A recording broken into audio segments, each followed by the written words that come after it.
Oh, it's your girl that showed up on Evolve tonight, Ooh, I which one is missed it. that? Callie Armstrong. Oh, okay, okay. Okay. He said, Did a which one was promo. that? Dang. Nah, that's you. You called her. Listen, I discover talent. I know talent. And speaking of talent, today is one of those shows where we have to highlight the talent of an individual who has been slept on for far too long. Finn Balor. Another $1 million question, because that's what we do here in the Wrestlemania podcast. The $1 million question is, can Finn Balor main event WrestleMania? We have to talk about that, what we watched all week. We have to continue with our Black History Spotlight. Wow, Spotlight. Black Mm-hmm. History Month Spotlight for another week. And brothers, I can't wait till you hear this one. This is going to be fun. So if you think that Finn Balor can main event WrestleMania, if he can hang in the room with the Roman Reigns, the Cody Rhodes, the CM Punks, this is the show for you. So, ladies and gentlemen, we're here to cause trouble as usual. So, buckle your seatbelts and let's get it.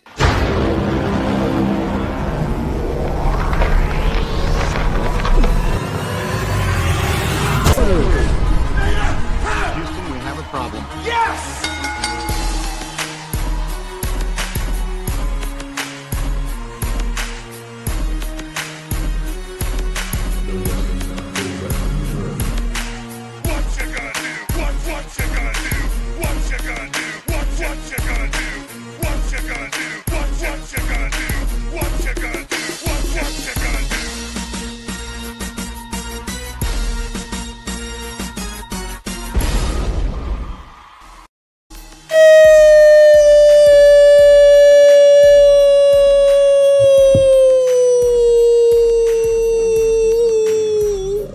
I had an energy in. Welcome to the Wrestlemania podcast, where we take a deeper dive into the world of professional wrestling. Oh boy, now I am your host, the realness himself, the real Dwayne Allen, and I am in the building, and he is your host, not just any producer, but the super producer. We know him as Brother Hugh, but you know him as has a third A to the A to the S, T to the A to the E, 3 to the R to the D. You didn't think I was getting it in. Is in the building, and he is your host, not just any guy, but the belt guy, Brandon the Guy, who is live right now in the comments in the chat. Join him there, and he is your host, the man, the myth, the legend, the heart and soul, the founder of the Wrestling Room. And still in 2026, our anniversary year, 15 years, still, Mr. Steal Your Show, watch out. Brian H. Waters is in the building. And ladies and gentlemen, I'm going to tell you right now, today's not the day, because if you want to see the true heel in Hollywood, he was quite pissed off before we got on the show. I don't mean to put him out there, but trust me, I don't know what went down this week. Man, look, But something went down this week. Got on my goddamn nerves. Oh, he's in true around heel this mode. world. Then you got the internet. You got you got cornball Dave Meltzer talking about one of the greatest announcers of all time. One and only Booker T. How you gonna talk about Booker T, man? That's the top 5 dumbest things I've ever heard. We love Booker T here. Like kidding Booker me? T is somebody, and I know. See, here's the thing. Let's be real, right? Because I know some people who can't stand him. And they say whatever. I don't know why. I don't see what the problem is. Because man, it's the Sasha stands, and what people don't understand is Booker may have said how he felt. Maybe gave some unsolicited advice. Maybe. They had the issue. But then I remember following up, if y'all remember, this is pre-pandemic, he was sitting there with a young Montez Ford and a young Bianca Belair. And this is before either one of them tasted main roster gold. And he said, look, I got some things to talk to y'all. But I'm gonna keep that private. And you see Montez just like, all right, okay, OG, maybe what you got to say. But you look at the people that we like. We watching the Trick Williams, the Obafemis, and the young OG himself. You look at that and you see Booker T's influence, but also, even if it's not a direct influence, being able to have access to him. And then you got this big, tall, 6'10", bad knees Kevin Nash out here talking. And I know we love the NWO here, and I know we love big, sexy Scott Hall. Some of y'all don't, but it is what it is. About, may he rest in peace. But coming at Javon Evans, it's like, all right, Terrible you know timing. what? The bad say it right now. Say it right now. you, brother, you know what I'm talking about. Good, brother, you. Nah, I'm good. You got it. I wanted him to say, bad timing. Top 5 moment, brother, you would agree. Top 5 moment. I wish we could have put that moment in a bottle, encapsulate it. Dang, when they was crazy. doing them NFTs, right? If we could have put the real Dwayne Allen and the reason why he was saying bad timing and seeing that energy, put it in a bottle. Yeah. But, he was, and I said, okay. And I'm the type of person, I don't like to read. I like to hear. I want to hear the context, right? So I go through and I look and I'm like, no, Nash. I know what you. No, you just can't. And then what did he do? And then next thing you know, the apology. I said, all right, you just don't get it. All right, No, just made it worse. Okay. No, Kev. And then after all that, and then I see the news yesterday that one of my favorite up and coming rising stars, future main event, Miss Jada Parker is Here we out go. indefinitely, and I'm like, come on now, you got to be kidding me. Hollywood. So I ain't even watch AEW yet. I ain't watch it yet. No, we got to, because we got Swerve versus wait. Kenny Omega. This is Black History Month. We got to see this one first time ever. Yeah, I gotta check but that out. but I also saw Willow almost kill Megan Bain on the clips. I was like, oh my gosh, I'm starting to hate suplexes. It was almost literally almost the same way, except she was coming off of the top of the rope, and it's like, yo, Suplex is timing. about to be the new pile driver. Like, Well, wait a y'all minute. know how I feel about the overhead suplex when Yeah, the it's overhead like- belly. Yeah, I know. Everybody got to slow it down and communicate, man. They Bingo. messing up. They doing too much. Well, listen, Amen. they're lucky to have brothers like us to help them with this type of advice. It's because we as fans, we offer a different perspective. Thank you, Brian H., for getting that stuff off your chest. I like it when Brian H. vents, by the way. It's because we get an honest Brian H. See, Brian H. is such a nice guy in real life, and he comes on here and he gets to be a honest. heel. He's all right. He's not. Yeah, but you're very professional, and you're kind of like, let me say the right things. Let me not ruffle any feathers. That's how gonna that's tell how you- we got started. I'm gonna tell you this. I go to the dentist. I take the kids to the dentist, and I said, "Look, y'all better not have any issues, cause I ain't paying for nothing extra today." He threatened the kids. That's crazy. They had good reports, but then your nephew think he's slick. Asking about my life insurance policy. Ooh. Hey, bro, why you want to know, So- man? So now it's on public record, and y'all hear that. So if something happened to me, check your nephew. Look at that. I just want to know. So what type of life insurance? I said, don't worry. I got a couple policies for y'all. Y'all be straight. Yeah. I mean, not to say, but just if such as, and I'm like, Boy, that's plot. what we doing here. Yeah, what This is what we coming from, doing. son? What are we doing here, huh? He said But the it's kids, okay. they damn near fell on my head. Right. The only thing that say me. What it is, man, it is. Oh just boy, I can see told the type them of show this is going to be. the what they was. I said, look, this is one thing, 2 things y'all can't do: no funeral No fear. and no angel wings. And I even told him, I said, Brother Hugh has been angel wing. instructed that too. No angel wing angel photo. wing AI photos around. Yeah, don't do that. So that's just I just listen to me. Anyways, so you're a non-funeral guy yourself. That's what we're doing? Is that what you made? Yes. made up? No. Yeah. Don't. I Yeah. don't want my grandbaby sitting up there looking at me. No. Yeah. I don't do Take the funerals money. either, That's a Brian. waste of money. There you go. I'll go because that's what you do, and So you'll go to your own funeral. But I don't want nobody having one for me. That's what I'm saying. Look, listen, I don't blame you. I'm not a funeral guy either. So I just listen. I'm gone already. Me It's okay. Yeah, save the money. Sell all my $4,000, $5,000 for what? I just told my mom the other day. I said, "Listen, Mom, God forbid anything happens. Sell all my action figures. They're worth something. It'll pay for it." That is true. That is true. It's sitting there. Something has got to be worth something. But it's okay. It's because I know it's a healthy conversation about death, but let's talk about life. And and the reality is, for 15 years, we have been doing this shenanigery. So if you're watching the show for the first time, welcome to the party. You're introduced to the funniest podcast that you ever come across of three brothers talking about professional wrestling. Because for 15 years, 15 years, we have been breaking stuff down. We have been dissecting. We have been studying. We have been participating in the professional wrestling industry, using our skills in the production space, and we have brought it to the masses, which is what you're witnessing right now, known as the wrestling realm.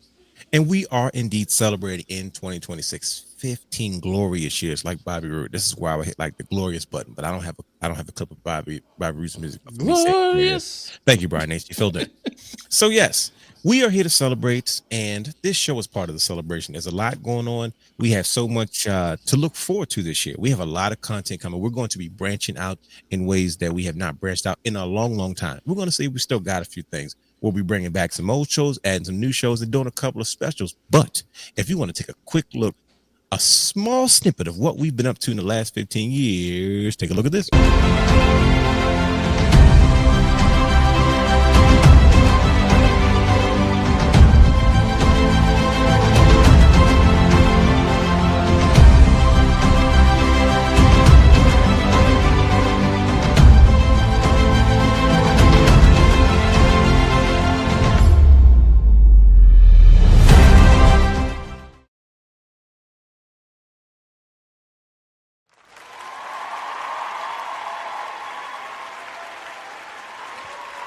Thank you for the applause. We appreciate you guys. Thank you. That's a lot. Wow. Look at you guys. Thank you. Appreciate the applause out there, ladies and gentlemen.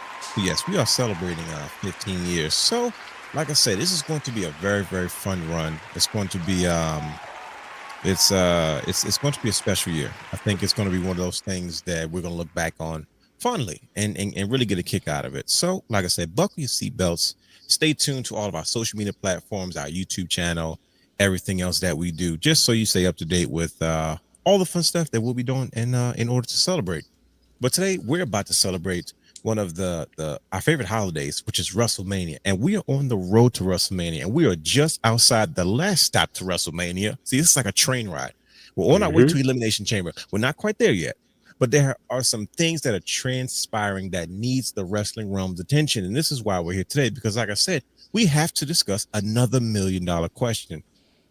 Can Finn Balor still hold it down? Can he main event WrestleMania this year? We're going to talk about that and more. But before we get to that, there's a couple things we have to get to, because one, this is Black History Month, and I can't wait to you guys hear this week's Black History Month spotlight. I'm talking about a deep cut. This is, we've been trying to, every year we try to spread our horizons and not obvious, but we try to educate people on some individuals, people of color that have done some amazing things that we may not have heard about. And trust me, when you hear this one, I want to know how familiar you guys with this individual. But before we get to that, we have a lot of content that is already on our YouTube channel. And of course, like I said, the founder, Brian H. Waters, you have been busy.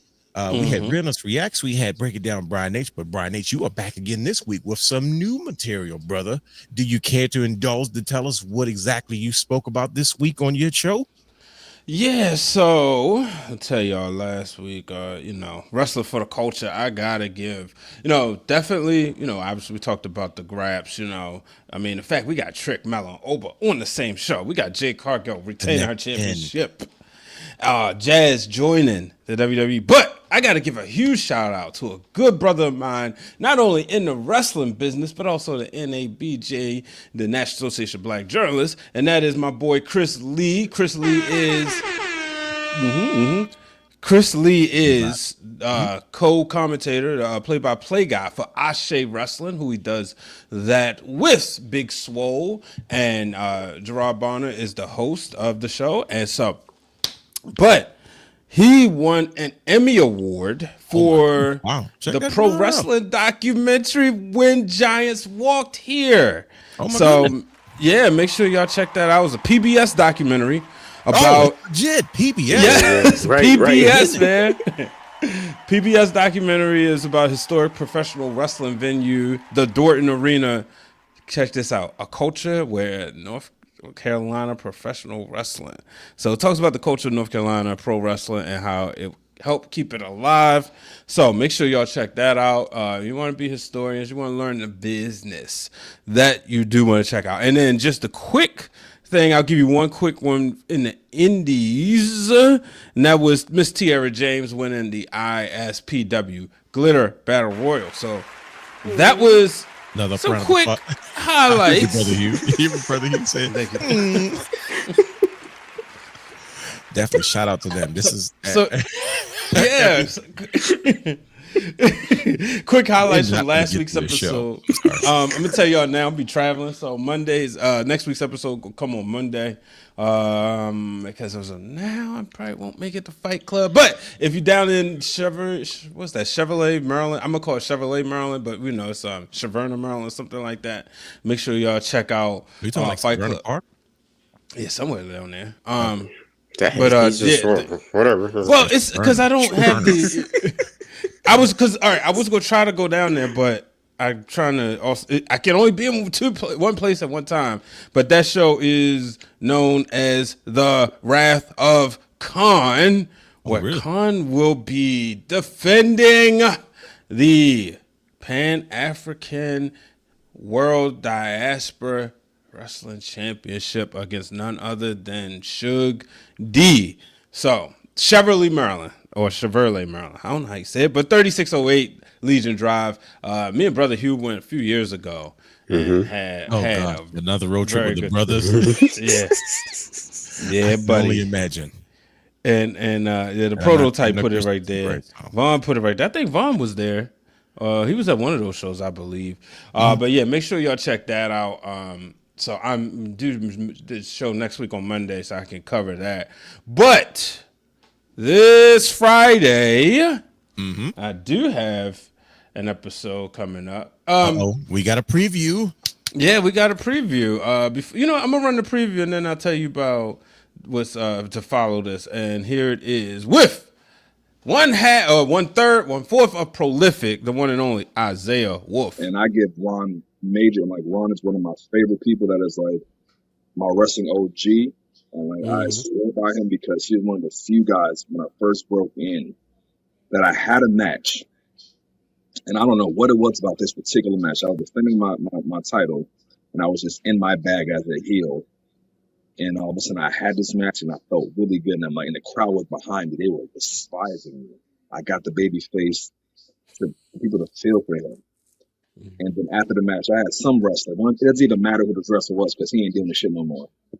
Tried to give me critiques on what I could have did to make, what I could have done better in this match.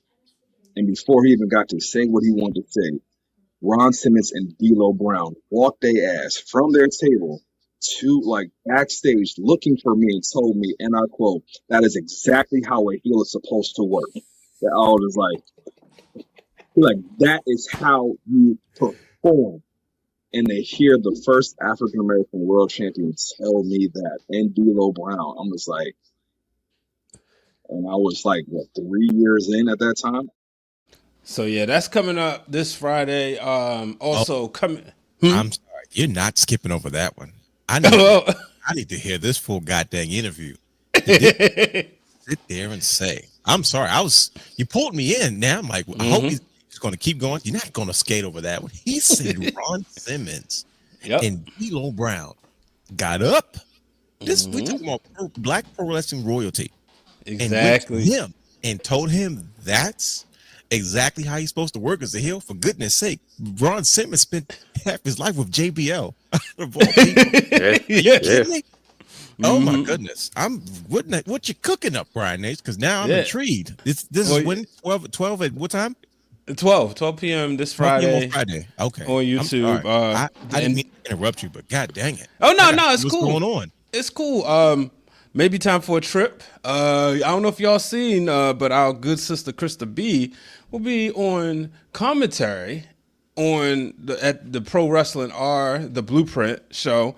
March 14th at the Mecca in Richfield Park. Brother Hugh know where it is. God dang it. Yes. Squad's all around. She's on the 1 and 2s? Yeah.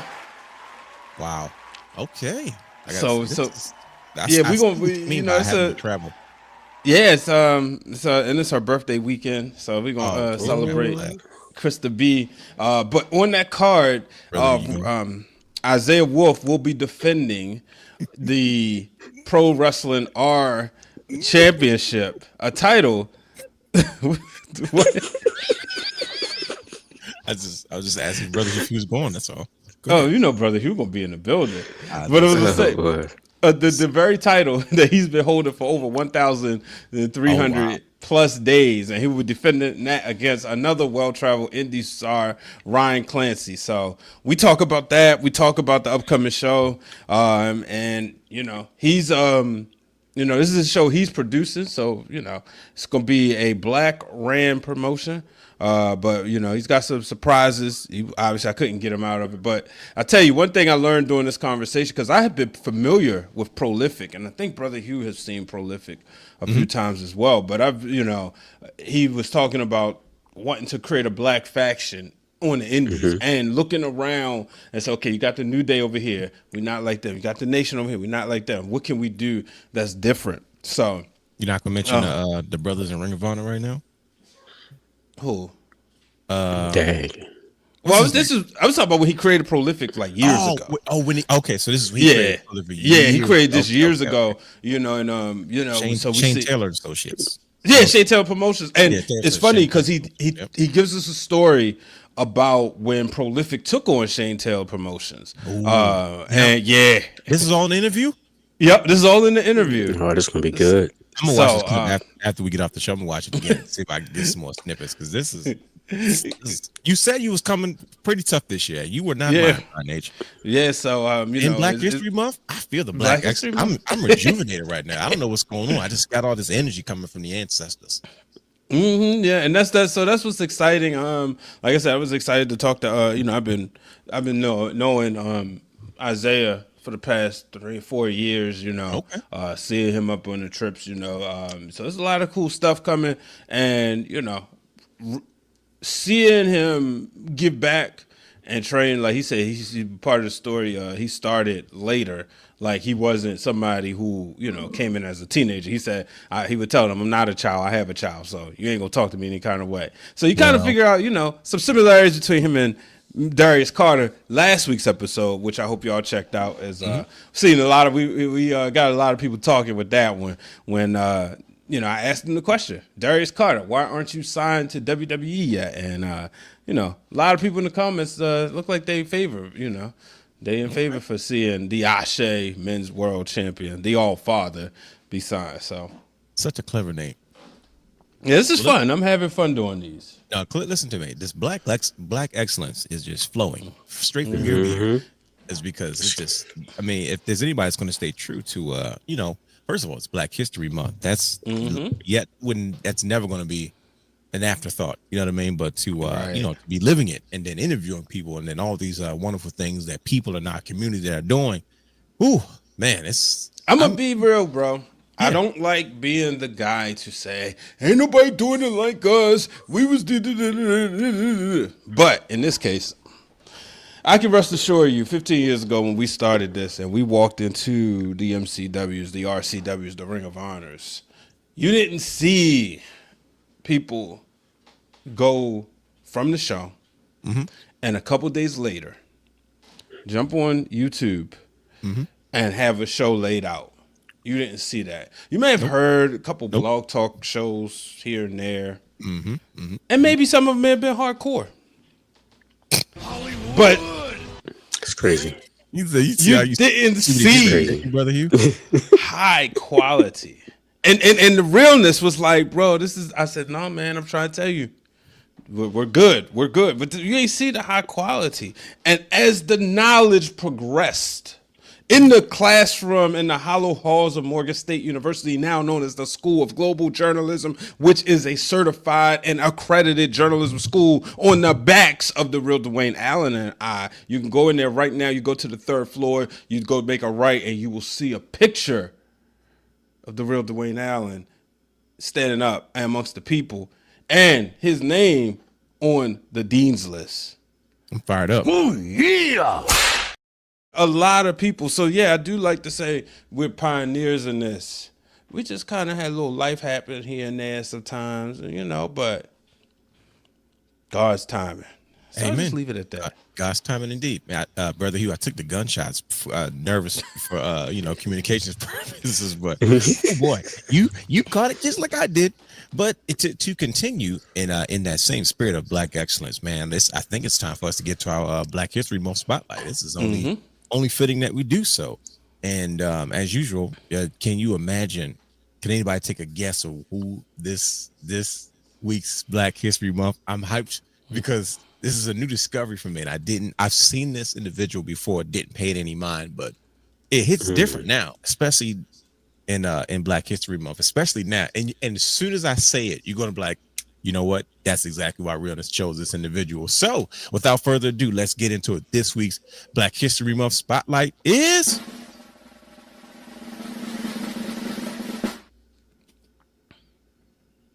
Bob Sapp. Yes. Brothers, has anybody ever heard of Bob Sapp before? You guys familiar with him? Talk to us, Realness. Oh, it's time. Yeah, I heard You hear the music, right? That's now it's about to get ethnic. This week's Black History Month spotlight goes to Bob Sapp. Now, why in particular is he this week's Black History Month spotlight? I'll tell you why. It's because Bob Sapp is a former football player, mixed martial artist, kickboxer, actor, and professional wrestler.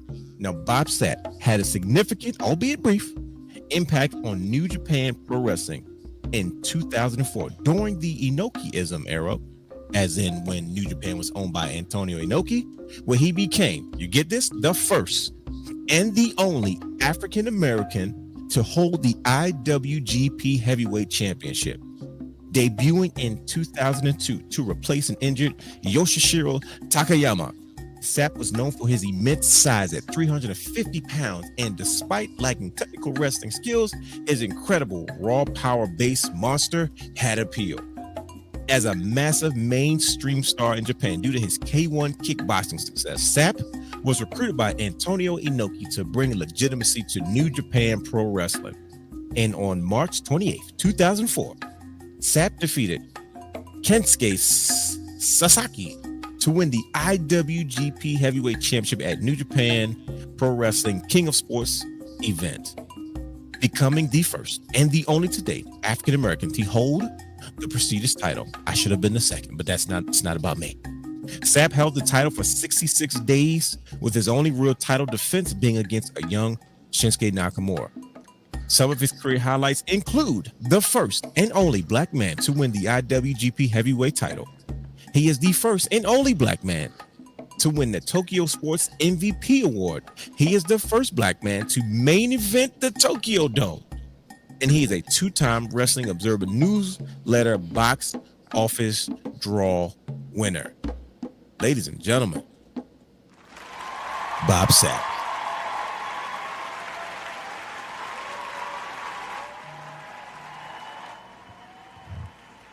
Brothers, did you guys know anything about Bob Sapp? Nah, man, but I tell you, I learned that he was also on one of the greatest offensive football teams, the Minnesota Vikings. Yes, he was. Ooh. His when I saw this, shout out to the individual that I saw this on X. When I said, wait a minute, last week I saw it right as I was putting up the stuff about Luther Lindsay, and I said, wait a minute, where have I been?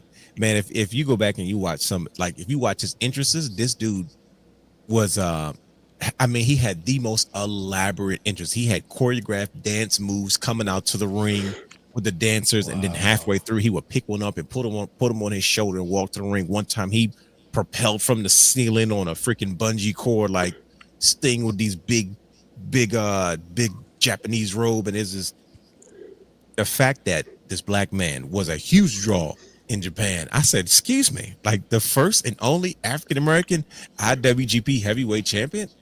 The second one should have been me, but like I said, it's not about me.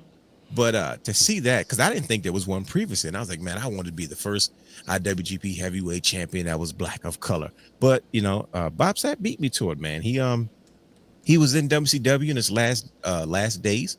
As he was transitioning, he was mostly a mixed martial artist, kickboxer, but he did pro wrestling after football. And his contract actually, when was WWE had bought out WCW, his contract wasn't picked up. But man, that's what led to his rise in Japan, and he was a huge draw for Japan. Japan loves the big fellas. There's always a room for a foreign monster, and for a period of time, he was it. And during the time where Antonio Inoki was running the show and he owned the company, man, he saw him as a big draw, and he was. It wasn't like an attempt. He was a big deal, man. So I thought it'd be fitting to celebrate, the first and only black man to be IWGP Heavyweight Champion in Bob Sapp. So you learn something new every day, right?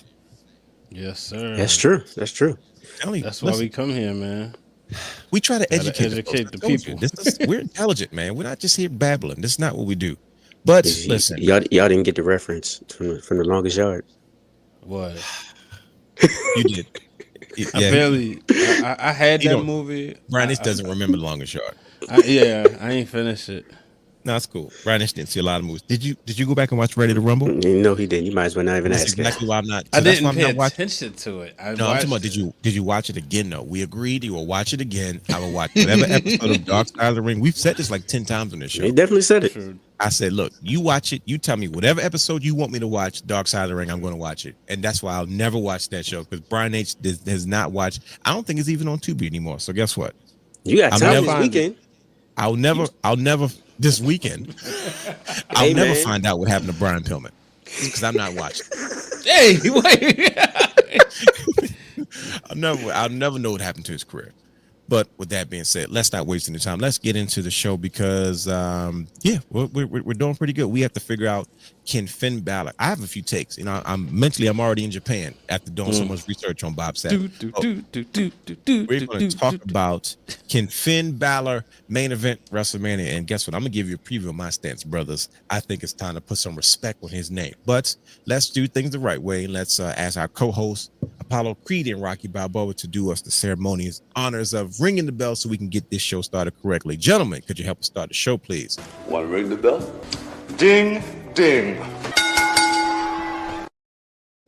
Every week we do a segment known as What Did You Watch? Now, why are we asking each other what we watch? It's because we don't have the time to always communicate with the type of wrestling that we consume all week for us to have, so we can get on this show and have our proper pro wrestling, superior wrestling intellect, brains on par, to have these conversations, to have some fun, to educate you all. So we break things down to figure out, first and foremost, what did you watch? So without further ado, let's get into it. Brought to you by our good friends at SeatGeek. Buy a ticket. If you're looking to purchase tickets to concerts, live shows, sporting events, and more, head over to SeatGeek.com, where you can use our promo code Wrestling Realm for any one-time purchase of $50 or more.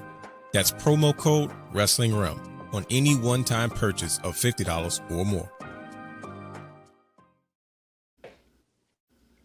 He ain't lying. Yes, buy a ticket. What did you watch? I just thought I'd slide that in there. All right, good brothers, let's get to it. What did you watch this week? Come on, talk to the people. What did you consume, just so we can have these type of conversations? And I got a feeling I might know what everybody kind of watched. Because that one. That one. I purposely he's pointing muted the group chat because he wanted to start stuff. Did you pick a fight in the group chat? No, I didn't do anything. Okay. I was right. Look, man, I was the angel that I always am, man. Innocent bystander, right? That sounds innocent, more like you. innocent, bro. Yeah, right. Of course. Well, I indulged in. Well, I was on X, or Twitter, as Brother D would say. Dude, right. And I saw a beautiful promo package put together from years ago, and I decided to indulge in that pay-per-view. That's what it was called at that time, anyway. And that's Wrestlemania. Now you're dating yourself, kid. Right. Mania 17. I had to check it out, right? That's Are you sure you want to do that, brother? You know, when you watch really good wrestling from the past, it makes it hard to watch it in the future. But now you got my attention. I'm curious. Why not? Let's do it. Yes. Still as beautiful as it was when I first enjoyed it. But I enjoyed That's how we view it. the main event even more this time because I can actually sit back and break down everything that went down in that match between Austin and Rock. Well, Or God Rock dang and it, Austin. we're already here, brother Hugh. Why don't you go ahead and break it down? Brian H It was breaks it down every week, so go ahead. it was beautifully scripted. The heel turn, like Rock being resilient, being the people's champion, not giving up for anything. Austin giving it his all. He had to be the top guy because, you know, they were kind of neck and neck at that point in time, right? Yeah. As far as popularity, right? Sure. Austin had to get that win, right? He kept fighting throughout that match. Kept getting even more enraged because Rock wouldn't kick. Rock kept kicking out. He wouldn't give up. Then we got the heel turn with Vince McMahon, right? It got me thinking. It got me a little heated for a second. I was like, hold on. Why is it that this moment, this heel turn moment, why is it not regarded as one of the top heel turn moments in the WWE? Is it because of the business part of it, which we can dive into a little bit later? Is it because of the aftermath? Like, what is it because of? Maybe is it a sore spot? Like, why is it? And I was wondering what y'all thought about it. Why is it that particular heel turn is not regarded as one of the top moments? Because I mean, I'm looking at the list. We got Nikki Bella on here, number 9, but I don't see no Stone Cold. I don't see a Stone Cold anywhere. I'll take a stab at it. And real quick, just talking about the moment. We're not including the aftermath of it because we know that was trash. Yeah. Okay. I think, to me, if I put myself back in little kid mode, which I was never little as a kid, ironically, but it's okay. It's just the way it was. I didn't choose this life. This life chose me. I think because everybody was in such disbelief about it. You know what I mean? It was like, no, I'm not buying this. Like, it's almost like, it's like they didn't want it to really be. You know what I mean? See, when The Rock turned heel a while ago, I mean, he did it kind of early. You know what I mean? He came into the space of heel and he kind of turned face versus, like, you know, he was always a heel and then the heel became cool versus Austin. Austin was the good. There's very few good guys that did bad guy things, then they became even bigger good guys. So I feel like maybe people just didn't know how to respond to it, or they didn't want to believe it. It's like, say it ain't so. I don't want to listen to this. I don't want to believe this thing. It's like Daniel Bryan turning heel. Nobody's going to talk about Daniel Bryan turning heel because it's like, all right, this isn't you though. So I don't know. Maybe people were in denial about it. Maybe just they were like, no, I don't want to believe this. Stone Cold a heel. I'm not paying this any mind. I don't know. That's from the perspective of a kid. Maybe not looking at it now, but maybe from that point in time. And I think people were so like, you can be so popular that a heel turn can make people more distraught. Like, I don't know. That's the question because Hollywood Hogan turning heel like shook the earth. Absolutely. You know what I mean? And but when Austin did it, and it seemed to me as if, I don't know. That's tough because even when Austin was a heel, he was hilarious. Like the stuff he did with the alliance was like, this is entertaining as heck. I was too busy laughing at him. I hated Hogan. He pissed me off genuinely. I don't know. That's a good question, brother Hugh. Well, I think too Now, the difference. Go ahead. I was about to say real quick. You got to remember too, they were in Texas. Oh, that's another reason. You see what I'm saying? So that was a bold move. Matter. That's like Bret Hart. Think about it. That's like Bret Hart not getting booed in Canada or Germany, anywhere in Europe. Like he's supposed to be a bad guy, but in those places they're like, so we're cheering for the bad guy tonight. Then I don't know. True. That's a good point. I think the thing about like with Hogan, right? When Hogan turned heel, even though we were sick of him, that they were sick of him as fans, right? Like WCW fans was like, all right, it was like a fresh coat of paint. Yay, we got Hulk Hogan down here. Business about to go up. Okay, now you're still doing the same thing. We're getting older. He still came to save the day. And it was like, because we don't like these NWO guys, these outsiders. They're trying to take over our WCW. They're coming from that stinky place up north. Oh, here comes Hulk Hogan. Save the day. Yeah, finally. We don't like you, but we have you here. Oh, wait a minute. You not with us? You know what I mean? So then you even go back to a year ago with John Cena. It felt like, again, like people were irritated with, like, they love Cody so much. And The Rock because he was so annoying and so arrogant as the final boss. Yeah. He made you love Cody even more. So then, yeah, we had been clamoring for a John Cena heel turn, but it was like, but how dare you side with him, the guy who you helped when we didn't like him, even when he wasn't the final boss. We were Cena Nation, and we preferred you over him. And then we all know I did. That's the team bringing promo. Yeah, exactly. But I think with Austin, like you said, it was one, we didn't want to hate Austin, right? And then I just think, I'm thinking back to like around that time, as much as we love The Rock, right? Yeah. And you got to think, Austin had not been champion since he lost the belt at what was it? 99. Yeah, he hadn't lost the belt since he had lost the belt to Mick Foley. So we had waited so long for Stone Cold Steve Austin to be back on top, right? From the neck injury. Then he pretty much just misses all of 2000 until he comes back and faces Rikishi. So we had this long run of finally. So the reason why it's not regarded that, because like Dwayne was saying, we didn't like him. I mean, we didn't want to believe that, but also as good as The Rock was, and even though they were even, we wanted our Stone Cold Steve Austin to once again have that reign of terror and wreaking havoc on the McMahon family as champion. Because remember, McMahon just ticked everybody off, sitting up there, beating up his son earlier in the night, disrespecting his wife, kissing Trish Stratus. So that's a real heel. Yeah, exactly. yeah. He's doing everything that every man and teenage boy wanted to do.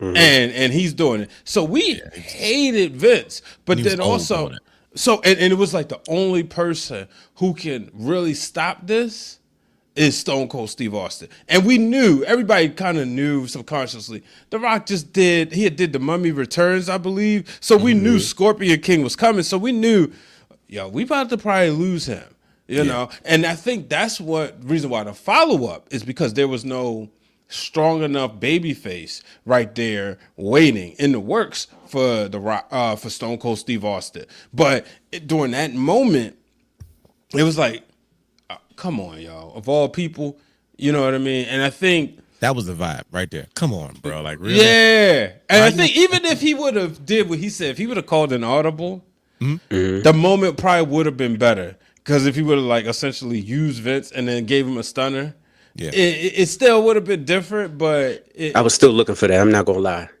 Okay. I Years think later, and I just watched it again. I was that's like, what yeah, we I'm were still all waiting for that thinking, kick. though. Right. We're like, no, but he's gonna turn on him and stun him, right? So, and I don't know. I think those are all good points, and I think go ahead, brother. No, I was about to say, but you got like when your brain cooks. You just said though, Vince was the ultimate heel, right? Yeah, like he gave you a reason to be upset, like, you know what I mean? Right. Like, so he was isn't doing that disrespectful stuff? So isn't that the main reason for the people not to like Austin if he sides with Vince? Mind you, that rivalry is probably the most iconic rivalry in probably wrestling history. Think about it. At that time in the Attitude Era, the most iconic era, arguably at that point in time, the biggest superstar, just off of the strength of that, him joining forces with Vince McMahon, the devil, that should have been enough right there. You just watched it because you put your good old Jim Ross voice. Absolutely. It's on now. Yeah. I think in all fairness, that's the next point that you put it out, brother Hugh. I think it was a Monday morning quarterback list. Right? I think because the follow-up wasn't as heavy as the moment. You know what I mean? Like the moment was, oh my goodness, he sided with the devil. But then after that, they really didn't do anything enough to really make anybody mad. Right. You know what I mean? That's true. Like if Austin would have beat up the next night on Raw or something happened, if Austin would have did something diabolical, like beat up Linda McMahon, like really bloodied her up, like on some the same way he used to be, like if Vince or Stephanie or like say, look, man, what are you doing? Let's just whatever. Or like, for instance, you know when they want to get somebody over nowadays, you beat up like Rey Mysterio. somebody that's gonna, okay, now you're being a bully. Now you're gonna piss somebody off.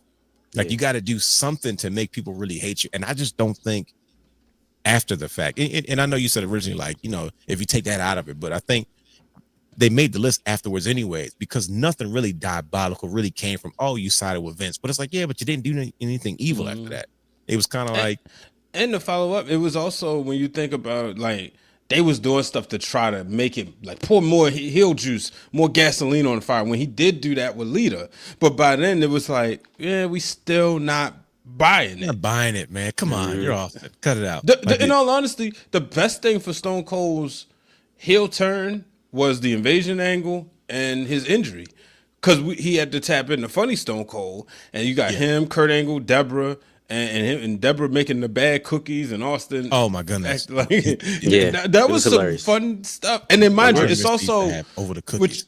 Throw it at the wall season, because it's around that post NBA playoffs into the summer, going into the King of the Ring. Yeah, but like, well, actually, we're going into the invasion. But you know, if that doesn't happen, you know, it's like, you know. But all of those seasons kind of really helped Stone Cold's heel run. So I was actually going to ask y'all if that invasion era was it like weird timing? Is that why it also didn't work? Yeah, because it was no studs. Absolutely, it was weird timing. It's the timing of those contracts that was like, hey man, listen, you can go. We just talked about broke knee Kevin Nash. Like, you kidding me? So you get to stay at home. If you stay at home, you get the remainder of your contract and you do no work. Versus we can cut it, give you 15 cents on the dollar for the contract you have. You can come right away. All the heavy hitters went home, brother. Sting, I'm going home, brother. Austin, freaking Hogan and all them. No. Jeff Jarrett, Goldberg, I'll see you guys later. So it's just, I think the timing of that. So it's like, it was like, crap, we got to call an audible. And now it's like, you put a WWF guy in charge of WCW. You had to bring ECW into the mix. They were minding their business. They been there. Right. You know what? See, this is why I couldn't have this conversation in a group chat, brother Hugh, with all due respect, because I knew that this was such a complex question. I knew you were going to do exactly what happened now. He was trying to fire Brian H. up in the group chat. I was. Because he got deep. I was like, okay. Yeah. See, because think about it like this, right? Can you imagine WrestleMania 17 happens, and you got all those contracts ready to go, like what you would have the following year? That means you don't do the heel turn, right? You do the invasion angle as soon as Stone Cold wins. Yes. All of a sudden, black and white. Here comes the NWO. They beating up Austin, and then you got Shane McMahon talking about what and this, that, and the other. You might even, you know, you might have Booker T, you might have Sting. Imagine the heavy hitters. Like, imagine Sting shows up with along with the NWO, and you know what I mean. Like you said, that Goldberg comes out. Imagine what if Goldberg comes out in that moment. Or you say Goldberg for the Raw after Mania. No. You wouldn't. You would bring him with the NWO? What I'm saying is, I wouldn't make it about like a particular moment, but like, imagine, like, when you say invasion with the heavy hitters. So you just say, let's keep it simple. So you say NWO, Hogan. Yeah, I was just thinking the NWO, but go ahead. But think about full blown invasion. Hogan Nash, Hall, right, on one end. Imagine that moment happens in the match. We talk about in the Mania, or you end the match early and have the shenanigans. Okay.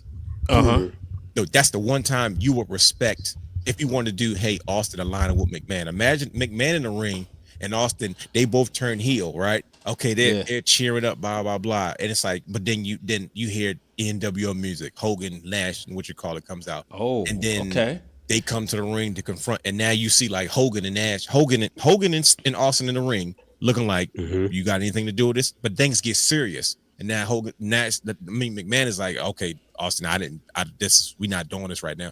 Fans are going to already lose their mind. They hear NWO shows up in WWE at WrestleMania 17, and then all of a sudden, the NWO makes their way to the ring, and now everybody thinks it's going to be a confrontation between the NWO, Austin, and McMahon in the ring, because that's generational, right? Everybody's losing their minds. Then all of a sudden, all you hear is you see the Titantron pull up, and a truck pulls up, and you see Goldberg get out the car. Everybody loses their minds even more. And then all of a sudden, you see him coming to the ring, and then now Austin and McMahon looking at each other like, what's going on?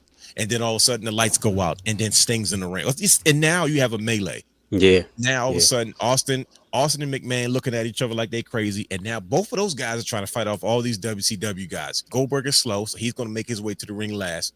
But then all of a sudden, Goldberg doesn't make his way to the ring. You see him beating up people backstage. So you got the NWO out here doing their thing. You got Austin and McMahon trying to fight off whatever's going on there. You got Sting going at Austin, or whatever case may be. You got Goldberg in the backstage, and then now you have this full-blown invasion of the contracts that you have. Now imagine you get all that at WrestleMania 17. That's crazy. It was already the greatest WrestleMania of all time. Right, that's what I was thinking. Yeah. I wouldn't even. You can't even. And because even now if you only had one of those acts, even if we don't even use all three, if it was just the NWO or just a Sting or just Goldberg just pops up, Goldberg don't even gotta imagine he just comes out there and just looks at the ring in his jacket, his little Harley Davidson jacket, and don't do nothing. That's it. That's all just you the need. idea that Austin and Goldberg got to stare down in the ring. Whether Austin, like, you want to make Austin a heel? I mean, it's not going to work. It still wouldn't have worked.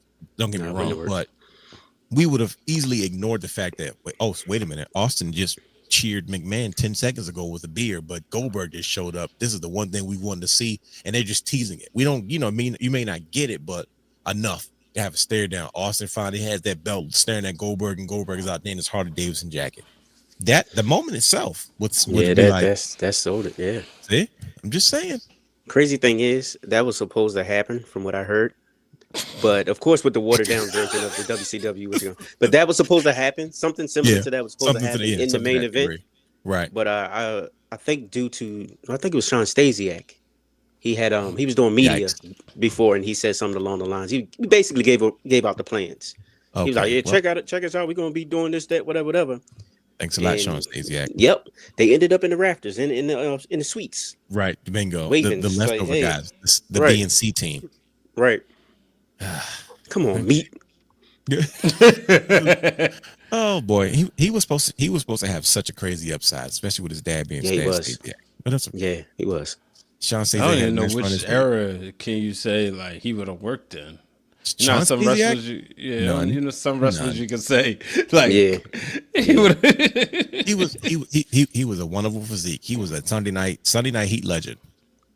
Yeah. So, when Sunday Night Heat was on MTV, right? Yeah, by the time it was like mid. Yeah, it was just like, all right, yeah. Because people forget Sunday Night Heat was must see TV at one point. Sunday Night Heat used to be must see TV, especially on the pay per view, bro. If you didn't have that pay per view, you were locked in from 7 to 8, like, bro. Just to get that preview of the stage. Yes, and look, I was in school Monday, Brother Hugh. What does Sunday Night Heat look like? What the stage look like? What happened every Monday? What happened on Sunday Night Heat? It was like now I'm gonna bother him on Sundays Mondays and Tuesdays, bro. Because I ain't have cable. We used to be sick, bro. Again, and even then, Sunday Night Heat went into Monday. So sometimes what got set up for Monday started on Sunday. Man, let it a pay per view. Me and my brother used to be glued to USA, like, bro, just sick, like, dang, bro, I'm just watching. And they're like, ladies and gentlemen, we got to get ready out of here. The pay-per-view's about to start. You like, dang, it's going off, bro. I'm not going to see it. It's just like, this is as close as we're going to get to it. This is depressing moments for me. I'm traumatized by it, but that's how important it was. We're not talking about the MTV era of Sunday Night, but on that time period, Sunday Night Heat was, or like if The Rock if he wasn't wrestling, he would cut a promo. Like I remember when Rock first turned face. And he was like, "Oh, The Rock's coming out here to talk about the corporation or whatever it was." And I was like, like it was just that's the first time I met Shane McMahon. He was on commentary. You know what I'm watching? You know what I'm watching this week? Sunday Night Heat. I was gonna say, can we go back and watch Sunday Night Heat? If you can find it, I know you can find a good portion of them on YouTube. But I'm in the vaults doing pretty. Hopefully we can pull up some full. YouTube crashed the other day. I'm glad they fixed it. It was only for a few minutes, bro. But I was like, bro. The first thing I thought about was like, man, all that wrestling. First thing I thought about was, did I pay the bill? But it was I was trying to make sure. It was on my phone. It was on the TVs and the iPad. I said, all right, it's not me. I feel better about this. But Brian H, what did that was we could probably go home after this, but we still have to talk about Finn Balor because but it's it's starting off pretty hot though as far as what you watch. God dang it, brother Hugh, you went down a rabbit hole.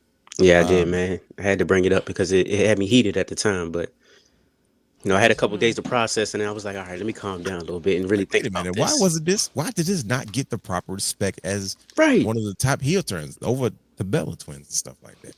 No, it's actually a valid point though. But like I said, luckily the world has us for us to have these conversations so we can. That's number 3 on my list. Maybe number 4. Okay. Depends on how I'm feeling. But it's definitely top All right. 5 because you got Sean you can throw in there, and you also have Seth Rollins What do you you, can throw in there. what do you mean, Sean? You talking about barbershop Sean or like Barbershop Sean? Okay. Barbershop Sean. Yeah, that was epic. Brian H, you want to go?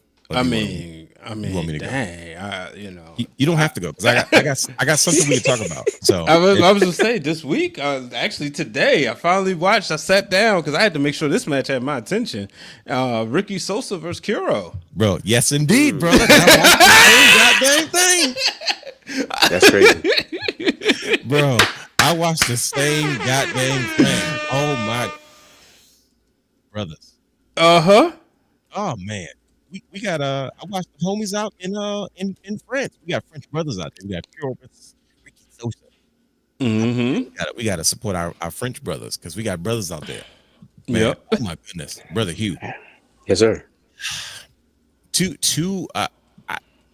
I watched when they first announced it. First of all, they're genius as far as APC catch is concerned, is because they were smart for catching wind of how both of their stuff kind of went viral in recent times, right? Like Macho Man fingers for no reason. No, some people can't see it's okay. So and then the fact that these two had a matchup, and I was like, oh, we knew this was coming, and then they just gave it to us, and then they put the whole match on available for YouTube, and and they posted it on social media, and it was just like these two young brothers are super talented. Like it's so refreshing to watch independent wrestling. It really is though. It's because you get to see the up and comers, and there's a charm to indie wrestling. You know what I mean? Watching Ricky Sosa and Kuro go at it for the APC Catch world title, it made me want to be a professional wrestler. Like everybody knows that's what I was supposed to do. I was supposed to be a wrestler. God just had different plans for your boy. But like when I watch Michael Jordan, when I watch Kobe Bryant, they make me want to play basketball. They make me want to get better. Like even if it's just for a little bit of time and just working out or just whatever, that's the level of inspiration it has. When I watch certain pro wrestlers, I said, this makes me want to do this. I watch these guys get in the ring, and it made me want to. I was like, bro, I really feel like I can do it, even though I can't. Right. I said, man, I feel like I can do this. They make me want to. I'm like sitting there, man, I could do this. I can have a match with Ricky Sosa, and I can have a match with. And this is what we can do. I mean, the psychology from start to finish, the promos they'll cut, and just the match itself. I was so blown away by these young brothers. I mean, But the like I said, promo package before. the promo package. The way they do it, this is probably one of the best promotions I've seen in a long time, and they've got two young studs out there just killing it. I'll be here talking about it for an hour and a half, talking about this match between these two guys. But Brian H, how did you feel? I know you got a chance to sit down and really watch it without having any major interruptions. But how did you feel so much about finally these two mega stars in France finally taking it up in the ring? Oh no, it was great because especially it was like one of the times. This is where professional wrestling is healing, man. When like I said, I was having an irritating day, and sometimes, yes, indeed. Sometimes you when those things happen, you like to go outside of your normal wrestling. And the reason why I say that is because sometimes if you might watch a match or something older, and you might be blindsided, or you keep hearing like all the stuff from people say before. Or you think about the internet noise, right? But this is something. This right here was like, okay, I'm not going to hear anything. I don't know nothing about the story, and they got me caught up on it. And when he said, man, are they saying your name or are they saying your entrance? Are they talking about your name or are they talking about your entrance? Yeah, you think and I was he's like, savage? No, maybe and I was entrance like, is. I said, and then Ricky gets in there and goes, bang, bang. I was like, whoa. You're not gonna touch me, bro. Like it didn't feel like, okay, you're hot. Let's just put you two together and go make magic. No, they made a story leading into it and during the match, and that's what I loved about it. And I can't wait to see them go at it again, man. Overall, like I said, the wrestling business, everybody. I said this about one thing I was proud about black podcasters, and I'm staying because I'm talking about our people during the pandemic. I had a lot to do with it too, because I was making sure, I wasn't being selfish with resources, right? But everybody like stepped their game up. You know what I mean? You know, we saw people elevate their content and their production and stuff. And you see that across the board with independent wrestling. As I go through on a Friday, Saturday, Sunday, and I'm looking on the cage matches, and I'm looking on Instagram and Facebook, and I was like, okay, who's out there? What are they doing?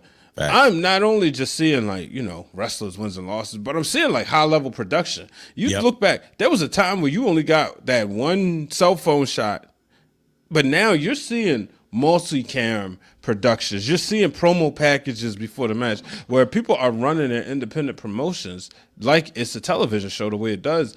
And it's a great thing for the superstars in the ring. So, I'm excited about seeing where, just seeing what else is out there. Like I said, I also watched Heels Have Eyes. I didn't finish that yet, but I saw, Enzo. I forgot his name that he's going by now.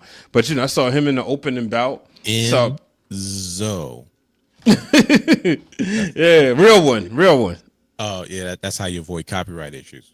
Yeah, so I saw him, shout out to my bro Kaz on commentary with Ernest the Cat Miller. I'm excited.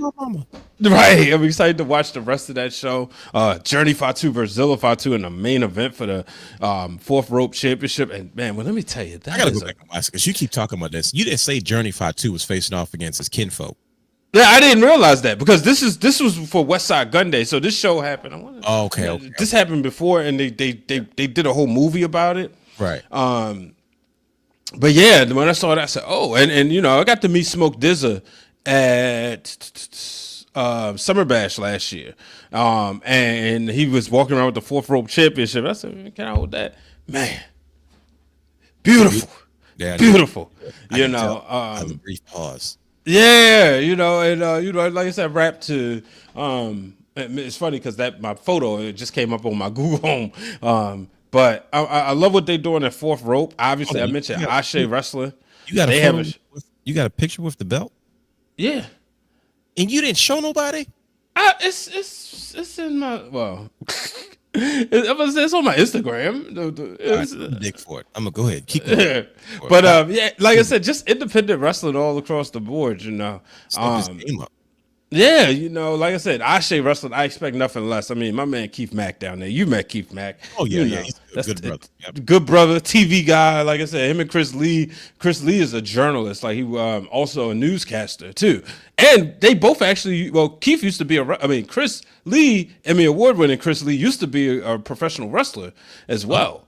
Oh. Yeah, so that's, and the first time I ever got to witness like one of my friends leaving the town. You remember I told you the story where as my son, he should be asleep. I'm gonna tell the story. You remember I told you he was crying because he saw Mr. Keith out there wrestling and get hurt. Well, it's because he was leaving the towns. And I remember he told me, he said, "Yeah, I'm gonna go down there and move into Charlotte and probably get up my boy Chris Lee. He's a wrestler." And we was at NABJ, connected, man. And like I said, wrestling, the business is good. So I always encourage people, look, WWE could tick you off, AEW could tick you off, they're on TV, but YouTube is free. You can sit there and just browse. That's a lot of times I'll even watch it on the Wrestling Realm channel just because I know that y'all might watch stuff too. So you can you can see in the history, like, oh, this must be good, No, that's I mean, I couldn't agree more, man. That's how I discovered WXM Official with the new promotion in India that they're trying to. I know everyone's been trying to break into India, and they've been trying to break into India and China as far as pro wrestling, because those are massive markets. You know what I mean? Yeah. And but there's a conglomerate in India that's like, look, we're here, we're started. I know Jinder Mahal is. I don't know how involved he is with the company as far as behind the scenes, but I know he's one of the major players for them, and I'm like, it looks really, really good. Right. As far as their production stuff. I mean, even, at one point it was just, it was MLW that we were always so kind of enthralled with. But I think you had a point when you say, like, man, after the pandemic,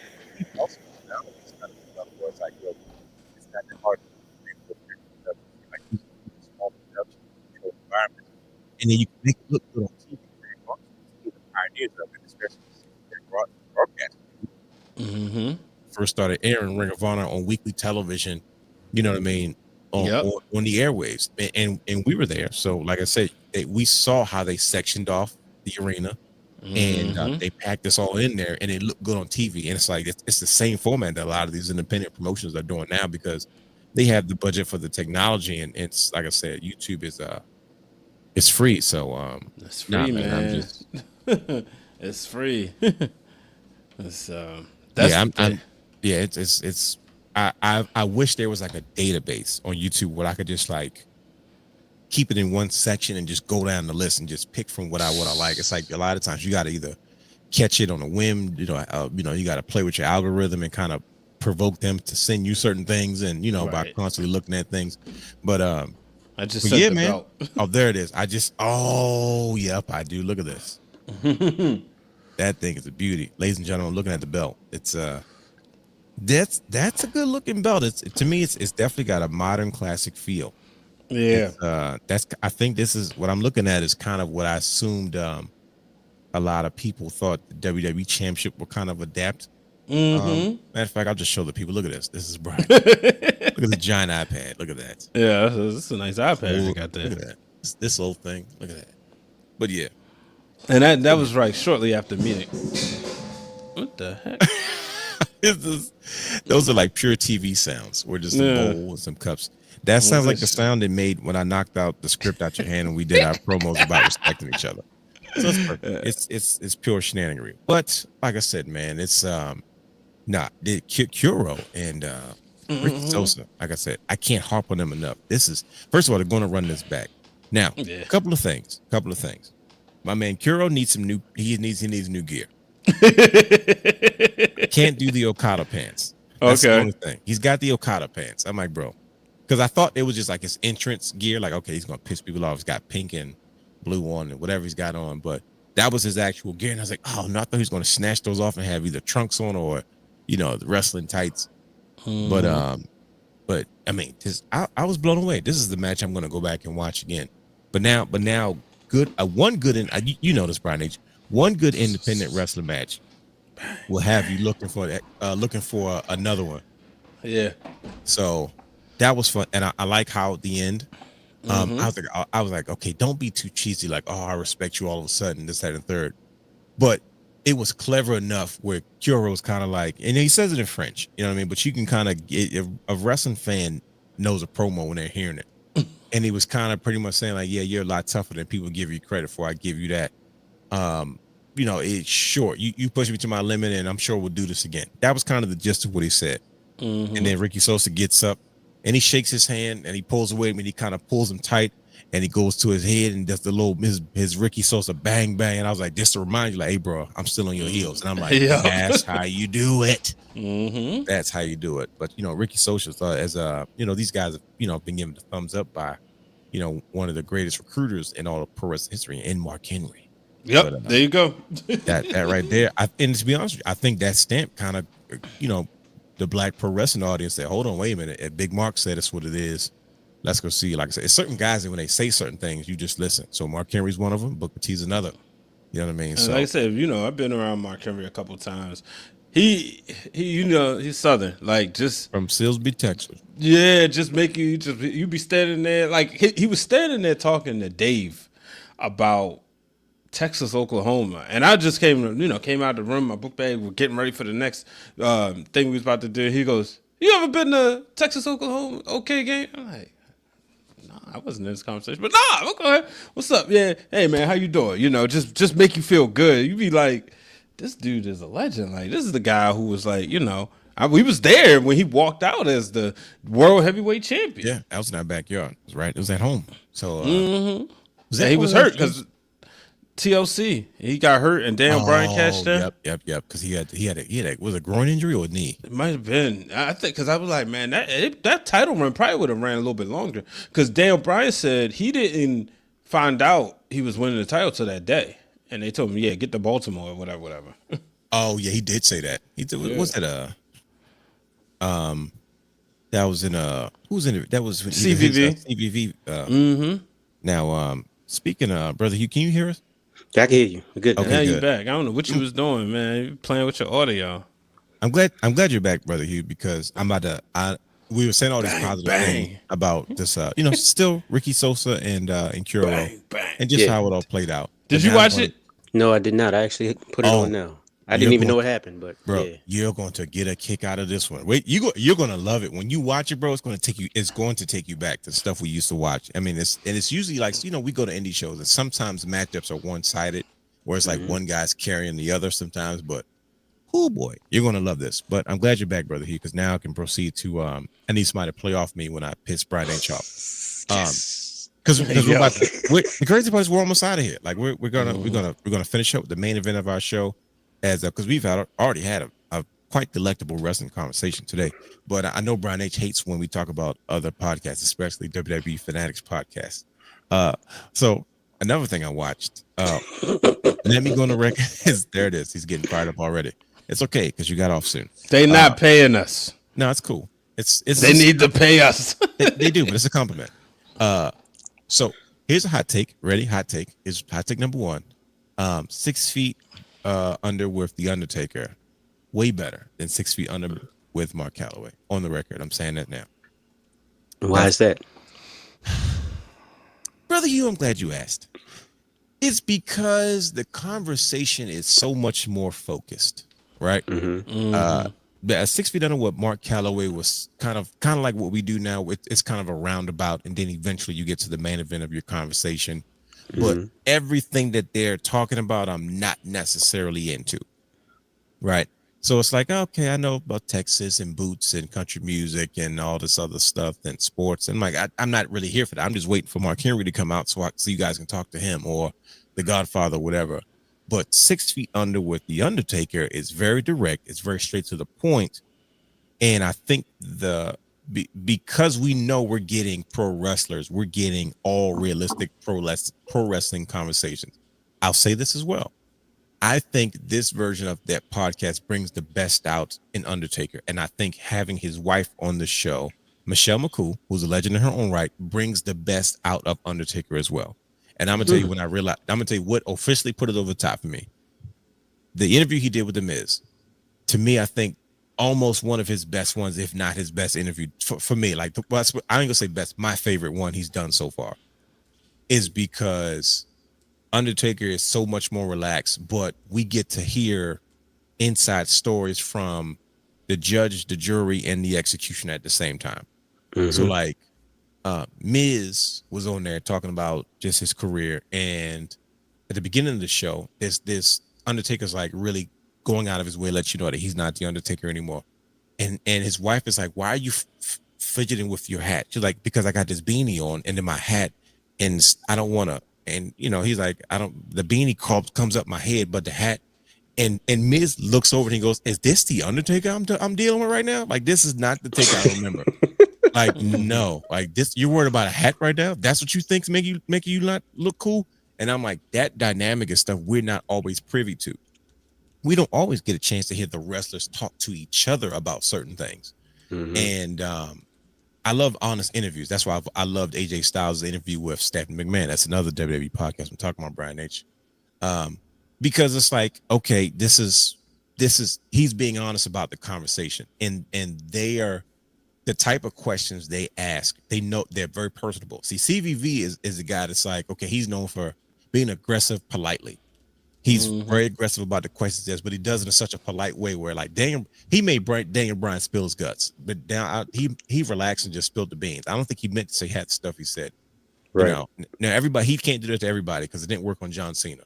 But majority of people, he makes you comfortable enough to say, look, I'm going to do my job as a journalist, but I'm also going to not make you uncomfortable, or, versus The Undertaker, he's talking to people that they know, and the people that he's talking to are like, they already respect The Undertaker. So that same aura of who The Undertaker is still sitting there. And I'm like, okay, this is pretty cool. And I enjoy when people are that honest with the audience now. It's because it's like they could have had this conversation behind closed doors and we would have never known the nature of these things. But the fact that we're privy to them having this conversation, I didn't feel like Undertaker was interviewing The Miz. I feel like The Miz sat down with Michelle McCool and Undertaker to have a conversation, and we got a front row seat for it. So yeah, so Brian H, I'm sorry, news gonna piss you off. That makes sense. That's cool. So I do have to listen to Seth Rollins on Shannon Sharp. He's on Club Shay Shay. I will say dying laughing, bro. I heard what I wanted to hear. As the far fact that he don't like CM Punk. They still don't get along. As long as I hear that, because bro, I don't trust him. I don't trust Club Shay Shay. I better not ever see no photo of these two guys going over a match. 20 these years two guys shaking hands. That's fine, but I'm talking about now. Okay. I want to live through it. I want to see them be snarky with each other. I don't want to see it. No, I think they both have made it very clear, like, even with Unreal, like, bro, we're not doing this. But they're lying. They sing Taylor Swift in the car with each other. No, they don't. Yes, they do. No, they don't. I'm almost sure they do because sorry, Brian, it's another WWE podcast when Jay Uso was on Cody Rhodes podcast. I'm sorry. Jay pretty much spilled the beans on that too. And Cody Rhodes like, man, look, this is another chance for us to kind of, work the workers, that's how, work while still being working. They pretty much spilled the beans to it. And Cody Rhodes is another one. He got Jay Uso semi-drunk. The most overexposed top guy if I ever seen one in my life. You talking about Cody Rhodes or you talking about Jay? Whoa, Cody. He is, but I don't trust Cody Rhodes either, though. With that being said, I hate to say this. Say it. When he talked to his friends. I told you, when he has... See, I told everybody. Hold on, time up, Brad. We got to move on because we got to talk about Finn Balor. When he has his friends on the show, he trips out, bro. I'm trying to tell you. Like, he does. When he has... Kevin Owens was the one that put it over the top. I was like, oh, yeah, he's geeking. Same thing with Ricky Saint Damien. I'm sorry. It better be new information. Nah. Don't look at no old. He's looking at old footage. No, I'm watching AEW because I wasn't paying attention. You're watching Mania 9. But go ahead. You know when you watch something on silent. I learned this from the greatest basketball player of all time, Kobe Bryant. You get a different type of appreciation for it, right? Sure. Mm-hmm. And sometimes when you watch wrestling on silence, you get everything you need out of a promo. Let me turn to AEW. Yo. Think Nation. And then I know it's always, so you know how you have certain standards, right? Who's the Genetti? Who's this, right? When I look at groups, sometimes it's hard for me not to say, okay, who's the Rock of that group? It's not on right now. Khan is giving Rock-esque to Ricochet being Farouk. Bro, you knew that though. But it's one thing to know, but when you see the three of them doing a backstage promo and Khan's presence take over, because even his tag partner is doing his thing, but it's not. It's just like he's just I'm animated too. But Khan went out there. It's the reason why he's the Pan-African champion, a recognized world championship. It's the reason why. You look at it, and I won't be surprised. Don't be surprised if he's not the Ashe champion before this year's up. I'm trying to tell you. Mm-hmm. But Khan need to be. It's like, all right, after a while, I need to see him in that main event, man. Like the way he just jumped, like the way his aura popped off on my screen. Well, you're not going to just ask Powerhouse Hobbs. Yeah, I don't see it. Yeah. Speaking of main events, I got to see him on Stephanie's spot. Who she's good. No, she's not. She is. And that Brian H, first of all, Brian H just admitted that a WWE podcast was really good. So that's on the record. He did. That's cool. I'm glad we had that. But speaking of main event, let's talk about our boy Finn Balor. Finn Balor he have a world title shot against CM Punk at Elimination Chamber in Chicago. The odds are already stacked against him. Let's just start right there. But Finn Balor has he made it clear in 2025 that he was going to make a turn in 2026. He said, you know what? Things are going to change. It's time for me to kind of step out of this space and reclaim the spot that rightfully belongs to me, the trajectory that I was on before things kind of have gone left field. Now, Finn Balor finds himself with an opportunity to become the new World Heavyweight Champion and to walk into WrestleMania at Las Vegas, WrestleMania 42 against Roman Reigns. And the question is, can he do this? Is this possible? Is it too late for Finn? Is Finn past his prime, or is he primed to have another run like a Drew McIntyre, someone that we didn't think might dethrone the American Nightmare Cody Rhodes? But guess what? Drew McIntyre is doing the best work of his career. Are we seeing that now with Finn Balor? Yes, it's obvious that CM Punk versus Roman Reigns is the big draw, but at the end of the day, what difference? Because if they don't make the money this year, they already added another zero to head back to Saudi Arabia for next year. In the year after that. I'm not confirming that. I need that on record. But can he do it, man? We're talking about the Prince. We're talking about the first WWE Universal Champion, the hand-picked Triple H project that cruised through Japan's light heavyweight division to walk right into the main event scene of the WWE via NXT. Where are we at right now? Does Finn Balor stand a chance when it comes to staying in the same picture as CM Punk? Because CM Punk definitely called him out. And CM Punk, he gave him his respect. But CM Punk is like, okay, you've been a little disrespectful now, because he called him out the other day. He called his boys out and he told him, listen, yeah, you used to be something, but you ain't now because you can't do it on your own. So on and so forth. But Finn Balor has already had quite the Hall of Fame career globally, and he has done so much in WWE, including creating so many new stars in the Judgment Day. But can he survive at the top of the card? Can he draw for WWE in that main event spot? Let's get into the conversation, brothers. What are we thinking? I don't like the fact that brother he put his face down smirk, because he's about to. That's usually never good. If anybody's listening for the first time, when Brother Hugh puts his head down and smirks, that's never a good sign. It's because most likely what he's thinking or what he's about to say is probably going to go left, but he's either trying to be professional, trying to put his words together, how he's going to say it, or he's just going to do whatever. So we'll see what this goes, but I want everybody to know what's going on just in case, because I'm looking at it, but I don't know if you know what you're looking at. But oh my gosh, I love Finn Balor. No. See, I don't like. See, I don't like the tone. Why did you start that? You said I love Finn Balor. Like there's a question at the end. If you love him, why is there a question at the end of your tone, Brother Hugh? Because I'm a realist. I'm just like you, brother. Realist. No. I'm being. Look, come on now. Let's be honest. The odds are stacked against him. It is a little bit. He's in Chicago. That's not a good thing for him. He's going against CM Punk. That's always a challenge. WrestleMania is not selling tickets right now. Ooh. Right? I didn't know that part. That's okay. They're not selling tickets. They were on discount, 25% off. Allegedly. Right? Well, they need to, because them prices are outrageous. Mm-hmm. Oh, absolutely. And Roman and CM Punk, everybody wants to see that. To be honest, everybody want to see that, Brother Hugh? But let's be real. As far as superstar status, Finn Balor is not on that level. You got Roman, then you got Cody, you got CM Punk. Jay fell off again. Then you got Drew and Seth.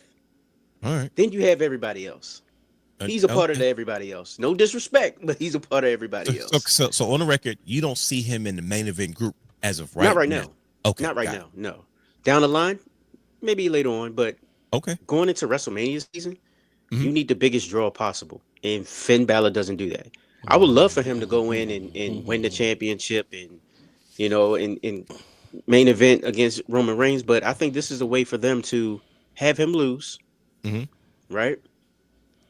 Have him build up towards bringing back the demon. Because eventually, if you get enough losses, he's going to get upset with himself. He's going to get upset with everybody else. And he's going to have to dive deep and figure out what's really going on. And what happens when he dives deep? He brings out the demon. Yeah. You see what I'm saying? So I think that's the route that we're going. Like I said, I don't see him in that picture right now in WrestleMania season. No, you're breaking maybe afterwards, but because I hear it in your voice. You're genuinely like, I kind of love the guy. Like you're not even mad about this. You're like laughing this off. It's like, come on, bro. You give me all that, and you're like, come on, man. Listen, listen. That's my guy. I love him, but come on. Right. That's terrible. I was hoping for more of a fight because I'm fighting for my guy, and I have a point to make. But I got to hear what Brian H has to say, because Brian H is over there making faces too. Like, what are you doing over there? But see, here's the problem. Here's why I don't like asking Brian H anything when it has to do with bloodline members. Here we go. Right. What did I do? No, it's Cause not. look, It's not man, about what you did. we about to come, man. Yo, he in no way he gonna be able to stand up to Yeah, he Roman just Reigns, you know, man. Cause now we eating big steak. Big steak is coming back on the see. plate. All Bingo. A1 sauce, baby. You know what I'm saying? Throw your ones up. This You got a is problem with steak? Brian H. Oh boy, I can go for a 20-ounce ribeye right now. Hey, Exactly. I'm not mad at you, right? No. Brian H. Do you agree with Brother Hugh? Brother Hugh, he hurt my feelings. It's because I if you notice, I came in strong about this. Okay, You did. You did. I came in like, hey man, this don't disrespect. This is the first member of the Bullet Club and all the stuff, and I'm bringing all his accolades to the table. The first Universal Heavyweight Champion, and he just kind of like, come on, realness, let's be real. And I'm like, no, I don't want to hear that. That's not, because it's like now you're forcing me to like I'm making a reality out of something that's not there. And it's only further in this point, like you guys are saying that he cannot do this. Once again, I have a point, but I need to hear your perspective, Brian H. Talk to us. Do you think Finn Balor can main event WrestleMania? WrestleMania 42, absolutely, positively, 1,000% no. And You didn't here's have why. to say 1,000%. You already said positively, absolutely. That kind of Right. You I just- mean, I tried to, no, you didn't. No, you didn't. You didn't try. Here's the thing, Okay. right? Because as y'all talking and I'm sitting there thinking, and as I put on, it's time to really pull out the PhD in WrestleMania-ology. You're going deep now. And I think about times where we dictated a new main event, right? Or talent dictated a new main events. 2 times that stick out. WrestleMania One guy was in both of these WrestleManias. Hogan. One of them, he was the champion. The other one, he was the challenger.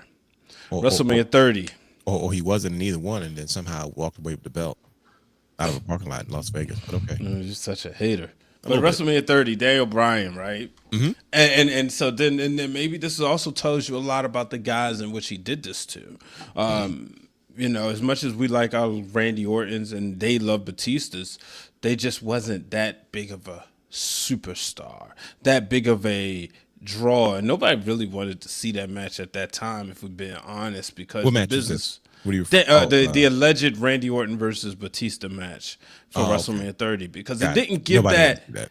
Yeah, like we talked about this on the road to WrestleMania 40 right here on this program. Those 10-year anniversaries are always special. They just always have been. They're always the changing of the guard. We saw that with Bret Hart. We saw that with Chris Benoit. And we saw that with Daniel Bryan. Then we seen it with Cody Rhodes, right? But in this case, see, like the reason why WrestleMania 20 worked, because people were tired of Triple H. And it's like, okay, Shawn Michaels in this spot. Did WrestleMania 20 work? The moment. Okay. Stay with me. I'm The just- moment. The right, I build got up. you. The I'm just build asking. up to the moment, But the thing is, Really, he's smirking again. I know. It is a moment that we can't play again. But if we could, it would be in all the video packages. WrestleMania 30, with Daniel Bryan. Like I said, these were strong enough. The demand for the challenger versus the fatigue of the champion or the inset champion or challenger was there. There's no Roman fatigue or Punk fatigue Well, right now. Are we going to discuss why? I'm gonna get there. Because I got to make another point before I get there. Go ahead. Oh, we about So to be they- here all night. Here we go. Shut up. Listen, let him be here all night. Remember, it's not. It's Oh, that's very right. rare Yeah, we get these yeah. long Brian H shows. Go ahead, Brian H. Continue to indulge. We'll listen. This is a drink my good coffee. The West Coast group is getting ready to start coming in soon. This is now. This would have been Run those numbers up. really great coffee. Oh, A certain jeez. person was in charge as champ. But then you fast forward to WrestleMania 35. Right. Kofi Kingston. The demand for Kofi Kingston was ever so strong. I don't even know if we know who was supposed to be in place. They keep saying, I believe that at one point they said Ali. Well, I think Ali it was- Shoot got injured. He was. He claims, I'll say this. He claimed that he was supposed to be up next. Like, I don't know if that's what the brass were thinking, but he'll tell you that was supposed to be mine. I was supposed to get the Rocket. And I'm like, okay. I mean, it looks that way because he was being pushed at that time. And he said that about WrestleMania, Money in the Bank too. Yeah, and then Brock came back. Well, which was later that year. All right. Can you imagine that being on the top of the ladder? Oh my God! Here we go. I mean, imagine if you grab the briefcase, right? You're like like screw it. I'm gonna just take the briefcase down. What they gonna do? Brock might have really beat him up though. Yeah, that's what I'm saying. Yeah, like, hey, look, you can have the briefcase, bro. Right? Sheesh. But yeah, so the demand. When Kofi looked at AJ Styles and said, "They can't take this from me. I've been here." It was like another one of those moments you could bottle up. And if you were watching it live at the time, you was like, "Oh shoot, what just happened?" It was like you saw the moment of a main event just come right over him, and then he loses Elimination Chamber, which further proved the demand. I personally, when I see Finn Balor, I don't see a demand that strong for him just yet. As much as they ruined my dream possible main event for WrestleMania 40, there was a demand for Cody Rhodes to finish that goddamn story. Indeed, so much that it superseded the potential greatest main event in the history of the business on paper. That being the greatest marquee main event of The Rock versus the tribal chief Roman Reigns. But the demand was that strong. I'm not going to say, I said 100%, 1,000%, whatever. But if somehow there's a demand met for Finn Balor in the next 3 weeks, I'm going to give it a 3-week expiration. This conversation, we change that Ken and we get across that out and put Finn Balor will main event WrestleMania. And that'll be the name of probably one of the shows. Well, at least you gave hope to it. Brother Hugh just crossed it out, saying, "No, come on, man. Like just being real. We got to see it. We got to see a demand for it, man. And certain wrestlers catch that demand. Dolph Ziggler had it, if you remember, the night he actually go back. Dolph Ziggler had it the night before at WrestleMania. People wanted him to cash in. When we realized it's just crazy. Somehow or another, I don't know how they did it, but a music change meant so much for Jack Swagger that year in 2013 at Elimination Chamber. Is Real American Jack Swagger? Yes. Yeah, it created a demand for him going into WrestleMania to beat our babyface Alberto Del Rio.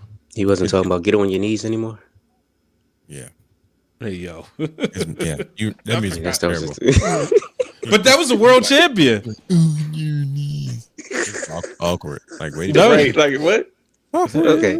He was a world champion, but and I was thinking like, wow, he caught fire. So and that's, I don't know, we'll do elimination preview, but that's what made me interested in like who's going to be that guy next week, or who's potentially could be that guy next week who catches fire, and you'd be like, oh, wait a minute now, because think about going into that match, we didn't think Jack Swagger had a chance. I don't know if y'all was there, but I remember being at Loafers that night.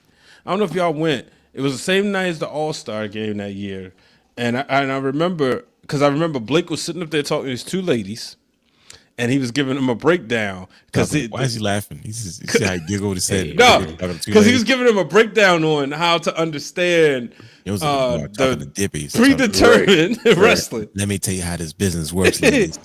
Yeah, because they was there watching the All-Star game. And, they had the All-Star game and Elimination Chamber on side by side. Yeah. And we had the burgers. So was Jonathan there for that one? No. Okay, so was Charlie Speed there for that one? Is that the one Charlie Speed showed up late? Nah, Charlie Speed showed up at WrestleMania 30 party late. Okay. Yeah, this was Mania the week after the Ravens won the Super Bowl. Oh no, I don't remember that.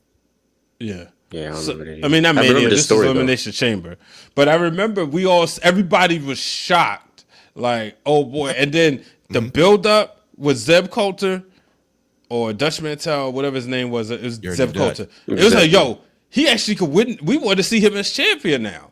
Now, if somehow, some way, and it's hard to see it right now, but if Finn Balor, but I think the biggest issue is he's going against two of the, like, we're talking in somebody's list, 2 top 5 guys. He's not just, okay, these are the flavor of the months, or this is the guy right now. No, we're talking about industry mega titans. We're talking about people who belong on the 6 grandfathers mountain in Roman Reigns and CM Punk. Okay. Yeah. Okay. Listen. All right. Listen to me. Those are all fair points, and I see that. But talk to me. Talk to me. Talk to me, realness. What you got? Me again. Here's my thing. Did we not see Drew McIntyre in a similar space for the last couple of years? Now, now I'm not talking about Drew McIntyre like of bad guy, social media. I'm talking like fresh off the pandemic, 21, 22, during Roman's reign, where it was nobody, that Drew was always the baby face, trying to overcome insurmountable odds. And I'm not saying he was flat, but he was very 1 and 2 dimensional. It wasn't a whole lot of depth to who Drew McIntyre was until a couple of people came back, and then we were like, oh, this is a different version of him.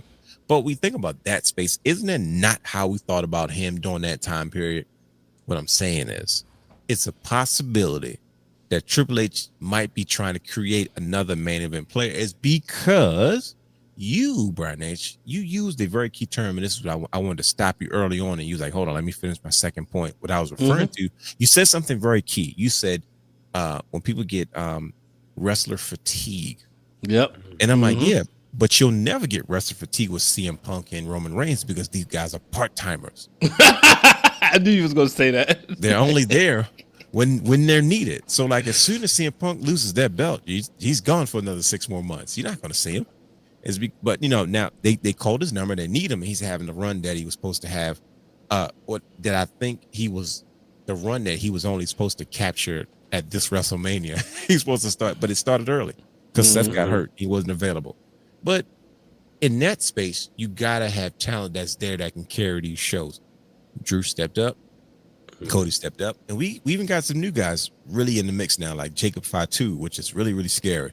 You know what I mean? So I'm like, yo, are we not looking at it as a potential? Hey, Finn, you were always a main event player. Let's re-show the world. Now, you talk about the match he had at home. He had his old music out. He had that match in Ireland, and CM Punk gave that man his respect. And it seems to me CM Punk was trying to reestablish him as, hey, you belong in this space with the rest of us. I mean, we watched them build Jey Uso from scratch, right? They gave him an opportunity. He took full advantage of it. He had something that stuck, and he ran with it. Finn was kind of in a similar space as Jey Uso, but he kind of was already there before Jey Uso. He just hasn't been there in a while. And I'm like, hey, who's to say that we're not trying to put Finn back in this space? So when our part-timers, start doing part-time things, you have someone that's an established world champion, or at least an established world championship contender in a Finn Balor. That's what I'm saying. I'm like, is it not a possibility? Because I'm gonna be honest with you, I didn't think Cody Rhodes was going to lose the WWE Championship anytime soon, but I think there was a natural clamoring. We don't know for sure that as fans, we were responsible for them saying, hey, maybe we should pull the trigger. Maybe everybody doesn't need to have a 460-day, 500, 900, and 2,000-day reign just for them to be, the title reigns don't have to be that way anymore. Because like I said, Drew is doing an amazing job with it. But it's not, for instance, when Randy Orton beat Drew during the pandemic, I loved it. It wasn't that for that long, but I'm like, yo, Randy Orton gets a quick WWE Championship run underneath his belt, and their rivalry can continue. But it made things interesting because it was like, oh, snap. When Randy Orton all of a sudden beats Drew McIntyre, you don't have to explain it because that man's name is Randy Keith Orton. It didn't, like, you don't need to be like, oh, we got to build him up, turn him into a star, and then get people. No. When Randy Orton wins, you're like, oh, snap, he beat him. And then, of course, Drew McIntyre got it back, but that's what made the back and forth worth it. Hey, we got to establish main event guys that are here. Judgment Days kind of served this purpose at this point.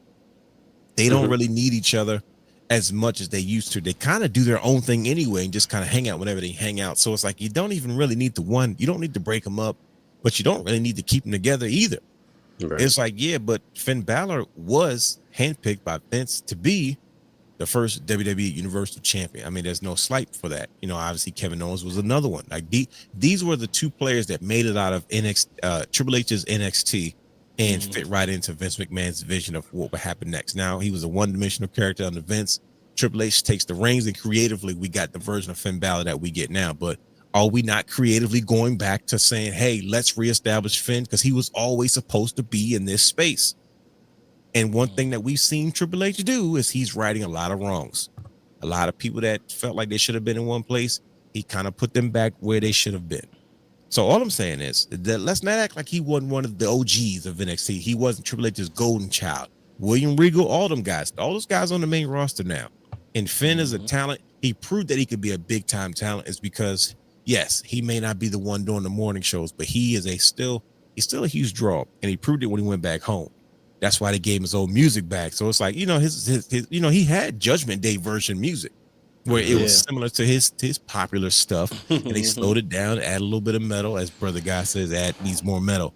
You know what I mean? And it's like, no, they gave him his music back because like that's what the fans are responding to. So if you look at the timeline, look at the blueprint, if you look at the behavior pattern of what I'm looking at, I'm like, I don't know, fellas.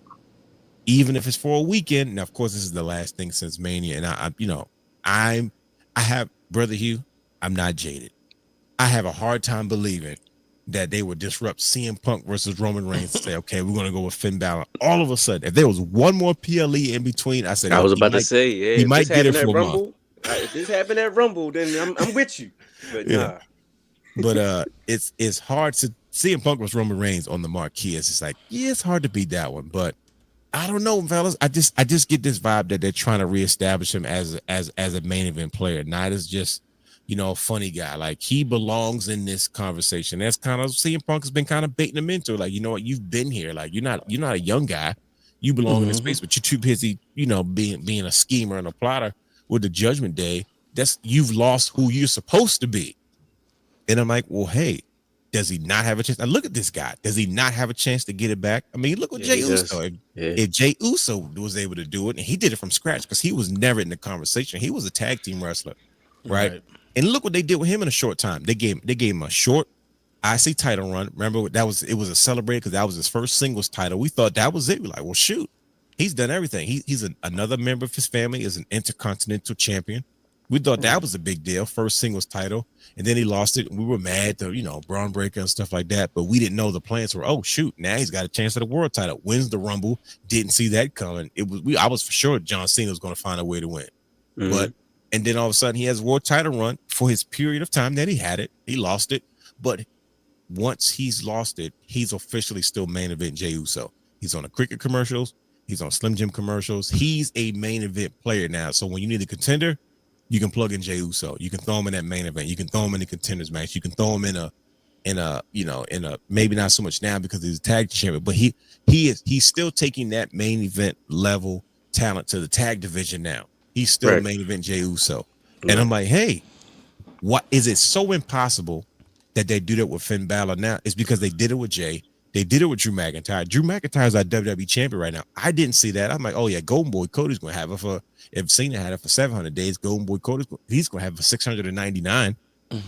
So I'm like, hey, is this their way of saying, because Finn made it clear in 2026, I got to get back to myself because I was supposed to be a main event guy. It was me. It was Kevin Owens. We were the ones up next. Kevin Owens, unfortunately, out with a neck injury. Finn Balor doing what he's doing with the Judgment Day, but Judgment Day has accomplished what it was supposed to accomplish. Established new stars. Look at Dom. Look at JD. Look at Raquel. Look at Roxanne. Look at Liv Morgan. There's so many different versions of the Judgment Day. Look at my man, Carlito. Gotta pay respect to Carlito. There's so many different versions of that. It's like, well, we don't, factions are always created to make stars, and they've done that already. So it's like, well, shoot, why not? And you guys are sitting there telling me like, I don't know, realness, it seems quite impossible. God dang it, I believe in Finn, and I'm not sure if you made it at WrestleMania. Yeah, I'm glad you do. That's terrible. It's WrestleMania season, buddy. But nah. But you have a point. He's definitely No hope. being inserted in that position where your KO and your AJ Styles, the guy AJ you just Styles is gone. lost, See? the guy you just lost, you're inserting him into that role now because he's one of those players, one of those role players that you can put anywhere. Insert him anywhere. If you need a transitional champ, there you go.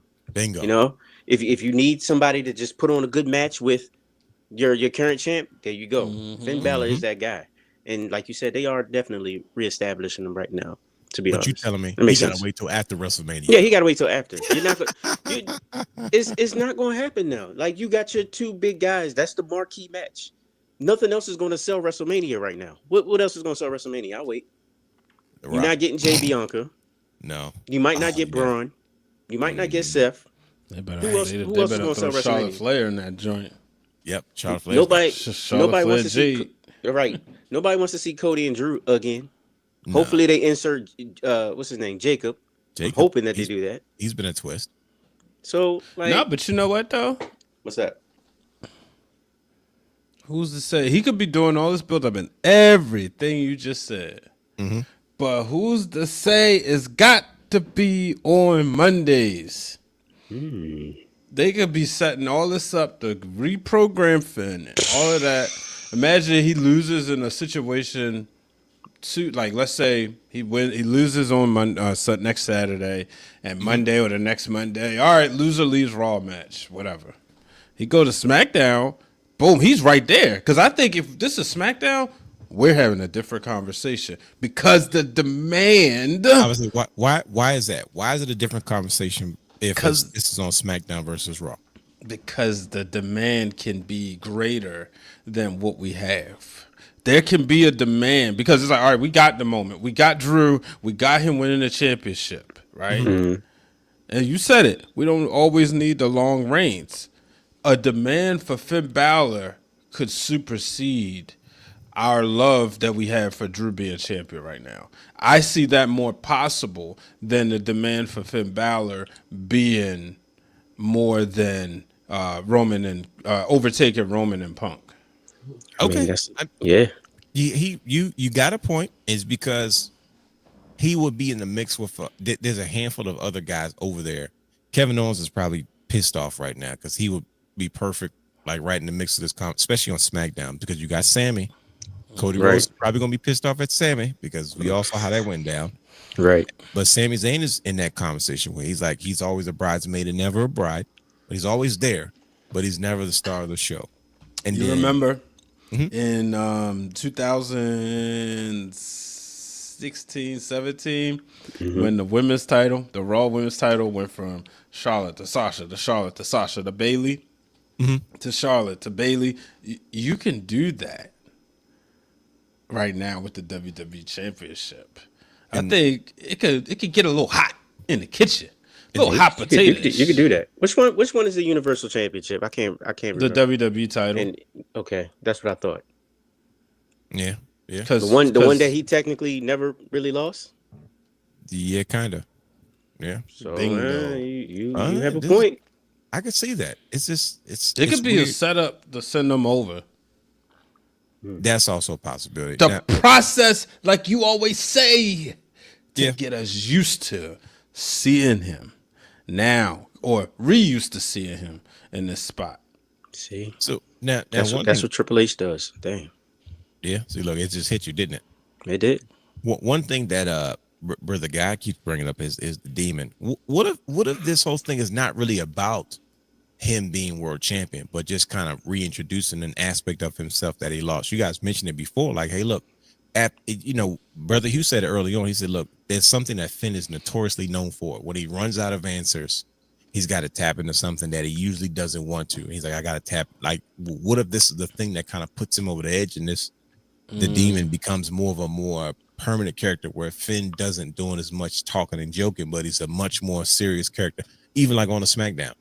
Yeah. And he's much more like, I'm here to kill. Like, you know what I mean? I'm not here to just hang out and be in the clubhouse. You see, like, I'm coming, you know what I mean? With just a much more serious tone, you know what I mean? Where we see like old Finn and he's kind of, you know what I mean? And I'm like, okay, now we're seeing, I guess, traces of like NXT heel Finn, heel turn Finn Balor, which is my favorite version of him. His second run in NXT is tops. Like even Vince even told him, like, man, your heel work was amazing in NXT. I didn't think you had it in you. And, you know, unfortunately, he made him come back to Raw and smile again. But it's okay. I'm not, you know, Booker's book, whatever. But I don't know. Can you guys see this kind of not being, maybe this isn't about the title. Maybe it's just about the character itself. Maybe we get this aspect of him. And maybe this is something that kind of brings to light more depth to this character. Can you see it being more about that rather than necessarily, main eventing WrestleMania? That's just the prize. That's just what makes the match credible. That's what makes the implications that much more heavier. Can it be a swerve really about something else? I think it could be that, because if you listen to what CM Punk is saying to him, like you said, he keeps saying, like, you are one of those players. You are one of those guys. You need to reach back. Basically, he's saying, like, look, you need to find out who you are and get back to who you used to be. Yeah. Right? That's what I'm getting from CM Punk in this feud that he has right now with CM Punk.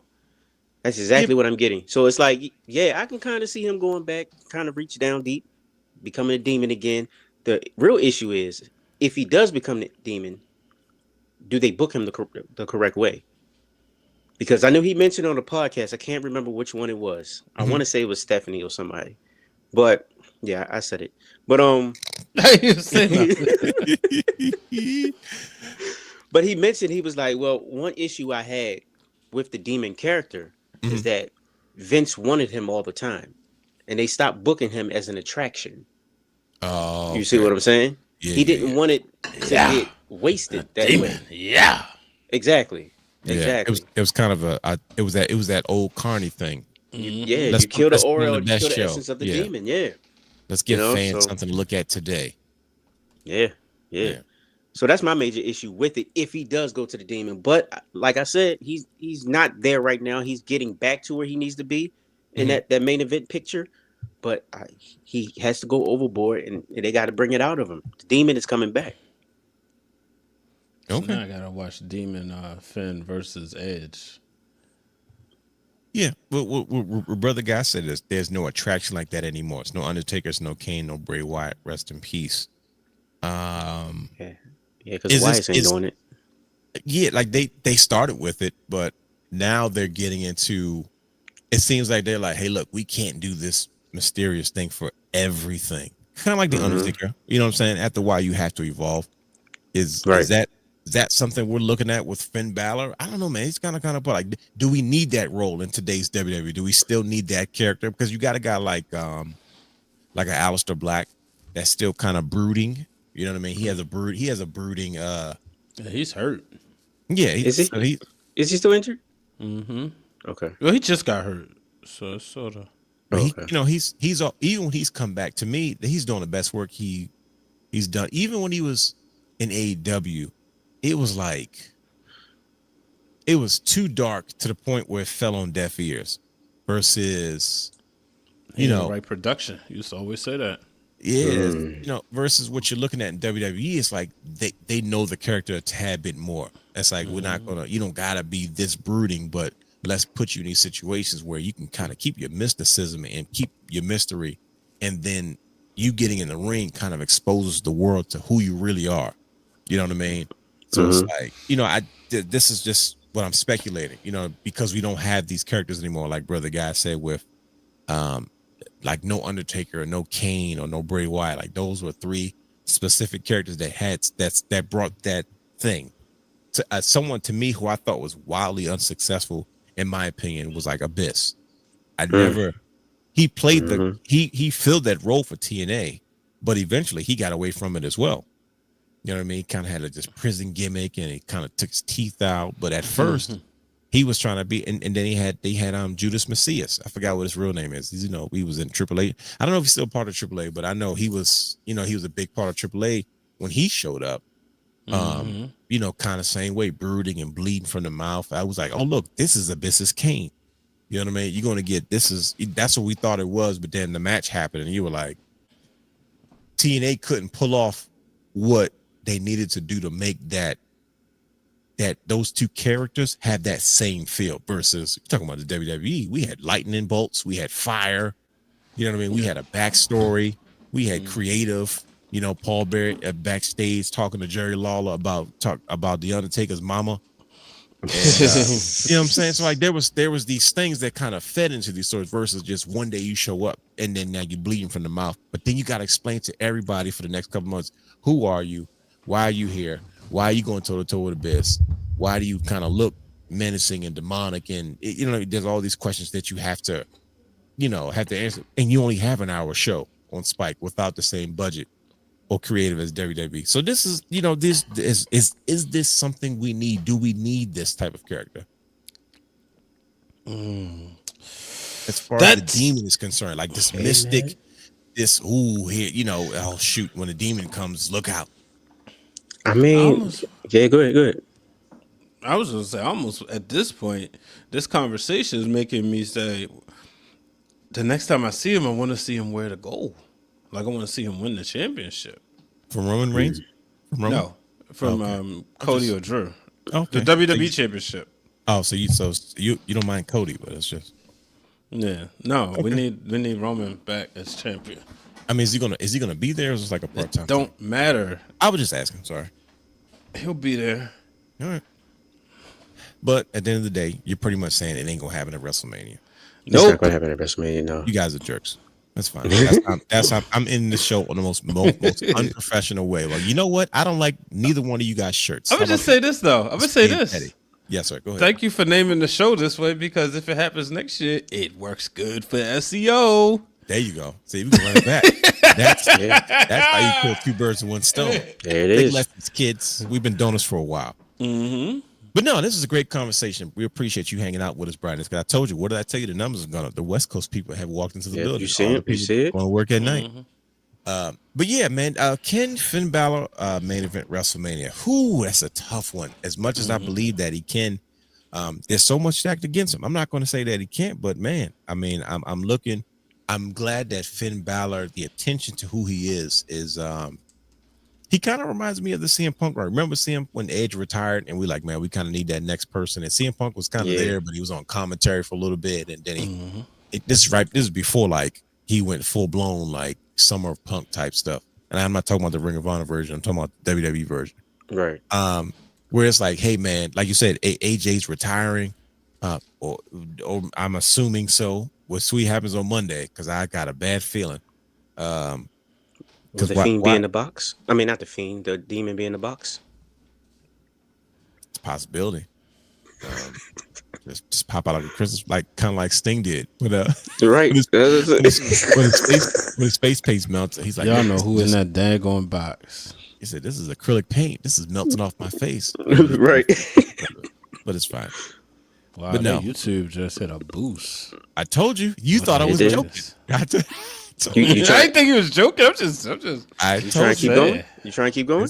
It's just Brian has nothing else to do. Once he's done, wait, I got to take kids to school. I do too, bro. We might as well just not get no, next week that's a different story. But look, I mean, no, we don't listen to it. Let's just not. Nobody's getting no sleep, brother. You might have to get up at 6 a.m, but the rest of us do. We might as well just ride a wave, man. It's like no, but yeah, talk about the tribal chief. No, God, no. No matter. Yeah, you might as well. I'm not. Yeah. No, if it was Finn, I'd have kept going, but not no tribal chief. Once Roman becomes champion, it's a good thing and a bad thing, is because he's an easy sell as far as these shows are concerned. I mean, clearly Finn is a great sell, so great job, buddy. I mean, hopefully it sticks. I don't know how. I mean, that's see, this is what you call lifting up. You know what they call that joint, blocking. Yeah, I think to me there's something going on with Finn Balor. And the attention that he's getting. He said we got topics discussed. Hit the coffee. It's still something in here. Right. And I'll definitely disrespect your boy one more time, because Roman Reigns was insulted that he stopped mid promo to address Finn Balor. He's looking at him like, Finn Balor. Like, I'm he did though. Like you literally see like Roman Reigns. It's weird because like this is TV like stuff. You see Roman in the background like Marvel, like Finn Balor. Like, I'm standing right here, and you address Finn Balor like why he's seeing Punk's in the camera. Like, but the way Punk walked out there too, right? Yeah, again, blocking and spacing as usual. You know, he looked like he was going towards, and then goes to the camera, and I was like, just like, Oh my gosh, I don't believe he just did And this. you know how Roman feels about not being acknowledged. He's like a needy child. Is like, oh, so you're gonna act like you're not gonna pay me any attention. But then you know Roman's promo followed, and it was like, oh, okay, we've got a little bit of history here. So CM Punk, nobody likes you. So the same reasons that John Moxley hates you, it's the same reason that Seth Rollins hates you, it's the same reason that Roman Reigns hates you. But you know, especially those guys, I think we get a little bit more of that history. Hey, I gotta tell y'all this. CM Punk on the Shield. I'm nervous. When y'all get a chance, just go back and watch WrestleMania 39. That's crazy. Any match, right before the show. The aesthetics is just so beautiful. It is the greatest set. First of all, I walked in there and I was like, "Oh wow!" Then this dude texted the group chat, almost sent me into tears, like literally as I walked into the stadium. Yeah, and I was, bro. You're welcome. Yeah, because he had made me cry at Wale Mania. You're welcome. I think that night I experienced every anger except being upset in the Wale Mania in Hollywood. But he's like, yo, I'm about to go under. I'm like, hey man. Ah! So I was trying to get to my seat, but I got it out, you know, and I was like, all right. So I was sitting there. Believe me, I did not want to send that text. Oh, but I had to. Nobody enjoyed Mania until we knew that you were straight. But see, yeah, that's what I was gonna say. I went to my seat and prayed before the show got started. And I looked around and said, yo, but just looking at it again, like this is like the best set. No, it's not. WrestleMania 39 was whack. You crazy. Hollywood, all the gorgeous ambiance. Come on now. And then when that guy on the piano as the greatest interest music hits, and the guy's like, no, I don't like daytime manias. I don't like West Coast manias that much. Why? Because it's too bright. I want darkness. Nah, see, let me tell you something. I get that part. Makes sense. Yeah. But it's better in the daytime when you ain't gotta go to sleep right after. It's like, wait, we still got a chance to go to the after party or the shenanigans. That's why I do that in Vegas. I feel like that's probably why they did it. Why they did the All-Star game in Los Angeles at the Clippers. The Clippers.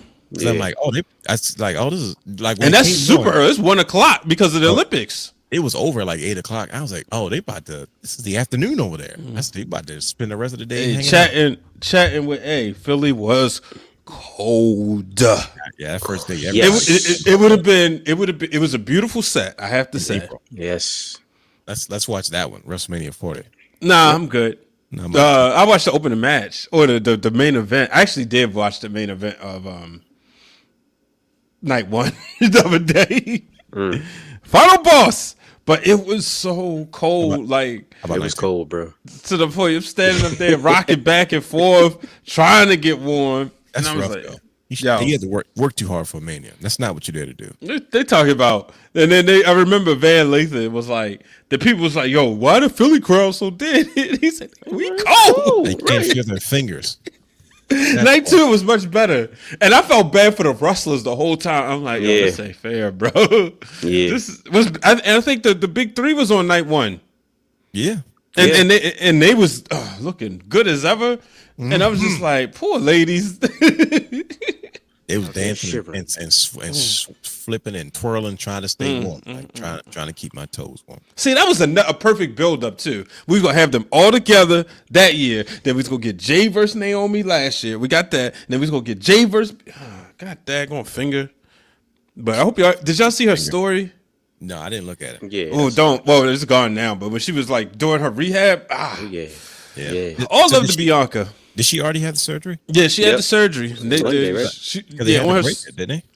Probably. Yeah, they had to break it because I remember they were waiting they waiting for it to heal up a little bit. Yeah. But then she was like, the way it's healing, I can't bend it. And I was like, man, they probably try to put her through some type of just like physical therapy to see if they can loosen up the cartilage and the tendons. And they probably just calcified and it was like, bro, we gotta break your finger and let it heal the right way so you can bend it. And this is how you know, like, I know people be having the conversations about the NIL students and whether sometimes they love the game and love ball. She finished that match. That's what you know. She loved ball. Like, yeah. Because I'm going to tell y'all what I watched yesterday. Sin Cara did. Remember Sin Cara popped his finger and he canceled the match? Yo, we just gave you blue and gold lights in your ring, Mystico. And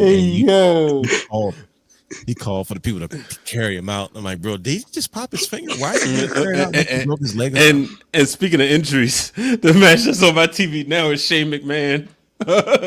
Oh my gosh! But I'm gonna blame the lady for this one because she wanted to watch this match to have a good laugh. Mm-hmm. Crown Jewel. Which one? Which? Yup.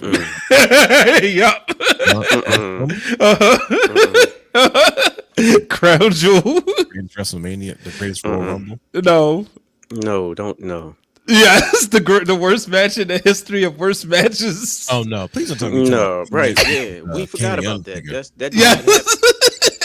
That's not canon. And then we say comics and movies. And, no, that's and even look. They edited it on Netflix. they took out one of the times Kane's mask came off because didn't they come off like super early in the match? Bro, early. I think so. Yeah, okay. Because like I'm sitting there looking for it, and it was like, yeah, they went. And then you watching Triple H sitting up there trying to when he trying to throw Undertaker in. And then I'm like, yo, but the love of the game. Shawn Michaels trying to hit moonsaults is like, bro, he hit his head. They added another 0. That's Guess what? We definitely that was the birth. We're definitely about to get round 2. That was the birth of adding another 0. It definitely was. Shawn Michaels said, I did a moonsault and I heard everything in my spine go crack, crack, crack, crack, crack. Bro, he couldn't turn. I'm like, oh my gosh. Like, even though they right there, but his hit, he went he went head first. And I was like, I've never seen, look, my GOAT, one of my GOATs, we never see him look that bad. I'm just saying. Now, Goldberg kicked his head out of his head, so we never got an opportunity. But in my guy's career, we never see. Like I was like, dang, like I couldn't. If you said, have you ever seen a bad Shawn Michaels match? The answer would have been no, never. Until that. But I can say, in the United States, I've never seen a bad Shawn Michaels. That's true. Shawn Michaels could have never cut his hair bald for that movie role. Bingo. Like Samson losing his hair. It's just God didn't mean for you to do that. And that never grew back. You know, Dwight, let me tell you, sometimes you got trust niggas, and got a building in San Antonio that we've been trying to sell. And now we pay for it, we get rid of it. That's why I took the match.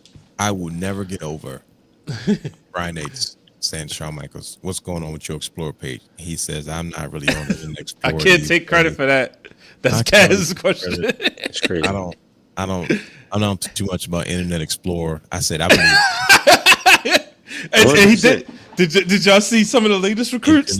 Internet Explorer. The internet was going crazy this week. They said he did it again. It's quite a few, especially like Evolve stuff. I'm like, wait a minute, wait a second. They're there, bro. God's work is being done. Shouts out Nikki Blackheart, who's been making her waves on the indies. She was at Fourth Rope. She was their women's champion, and she got the call. She down there. I think she's gonna be on NXT soon. I think she'll be on NXT soon. Okay. Well, listen. Shout out to Shawn Michaels and just doing the great work. He is doing the Lord's work. Greatest wrestler ever turned Booker. There you go. I knew he was gonna do that. I tried better than Dusty. No. Okay. Now you spend this. Hey, Oz. No. Give me a Shawn Michaels L. I just gave you one. Maybe that's for somebody else. We're just gonna keep you right where you at right now. I booked Stone Cold Steve Austin. Look, Dusty has some L's now. He got some big W's, but he has some L's now. He was booking that whole 1994 run. Exactly. But I mean, if you're doing it long enough, you gonna get some L's. That's just the nature of the business. Yeah, because you book fearlessly. Mm-hmm. That's true. I can think about Dusty Rhodes is the promo he did with Dustin. Cody Rhodes always talked about. That's one of my favorite. Can you carry this old man? I need a partner. I need my son to give me a hug and a kiss to prove. I was like, okay, there it is. That's like the first promo I remember my uncle like cutting my hair and I'm watching. Like we watched a lot. Like I remember watching a lot of matches, but that is the first promo because he had told me something happened and he was like, yeah, so you got to watch this and such, and I was like, wait. Dusty Rhodes gonna wrestle, and he's showing up because even then, as a young main event, I knew Dusty Rhodes. I listened to the commentary enough to know that he was a wrestler. I didn't see him, obviously. Oh, okay. But because I didn't remember WrestleMania, like all the card of WrestleMania 6. But I knew that, like, I was well aware because Tony Schiavone remind you all the time. American Dream, Dusty Rhodes, former world champion, whatever. But that promo is still one of my favorites. And then I got to give credit to Cody. I love when him and his brother did it after their epic match. At one point, if you remember, I was saying there was never a Cody Rhodes match. You weren't the only one saying that impressed me. Because the match that I waited for was him and Kenny Omega when they did, I think it was Supercard of Honor 2018. You and these dates, you always they were supposed to do that. Remember, because they did the Garden or they was in New York. I know Glenn went. And I was so excited for that match. I was like, oh, yeah, we're going to get Cody Rhodes. We're going to get Kenny Omega. It's a big deal because the character of Cody Rhodes on the Indies was great. The matches were still catching up. And I remember staying up that night and finding a stream. And I was so disappointed. And I was getting sleepy during that match. And I was like, I don't believe I just stayed up for this crap. And it was probably the worst Kenny Omega match I've ever seen because he's another one that just doesn't put on bad matches. It just wasn't clicking. But when them two had their match, I was like, wow, it was match of the year that year episode, that end of the year for breaking down Brian H that year. Oh, okay. See, that was defining because I remember that was probably the defining moment for AEW up to that point. How it started out with Cody Rhodes breaking Triple H's throne with the sledgehammer. Like that's how it started. And then somehow, and we realized he was just like, pick me. I just wanted to get your attention, Triple H, because you're my favorite wrestler. There he goes. Right. We were doing fine until Brian just had to slide in the insult. What? Yep. On Trippy. It's all Cody. He just wanted his daddy's attention. No, let's cut it out. Cody Rhodes. Wow. Cody Rhodes realized he was not an executive. We're cooking today, fellas. We're cooking. I couldn't help it. You just no, it's cool.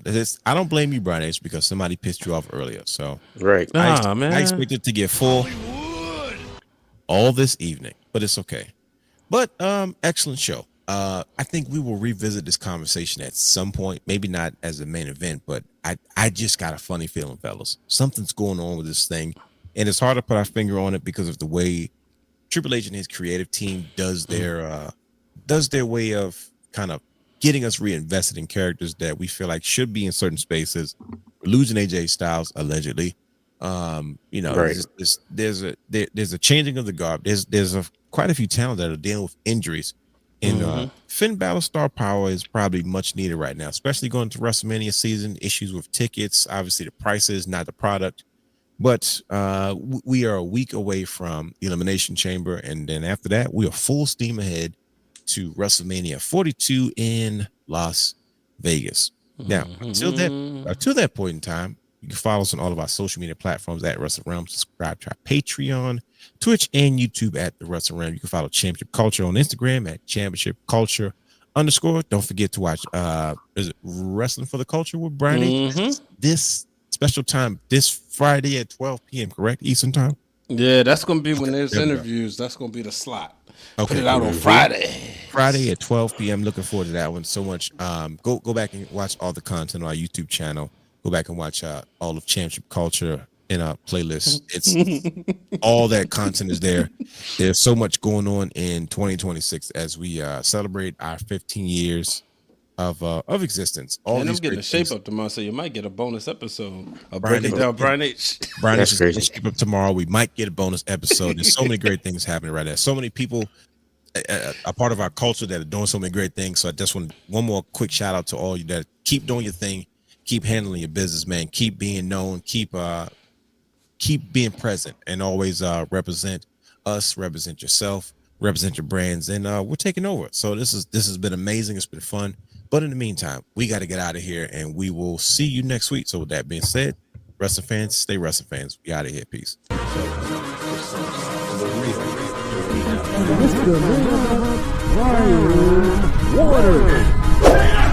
Houston, we have a problem.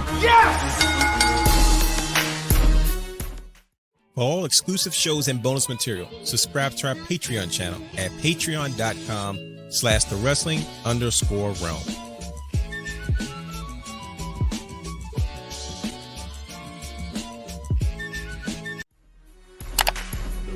You can watch all of our Wrestling Realm content anytime on youtube.com/thewrestlingrealm.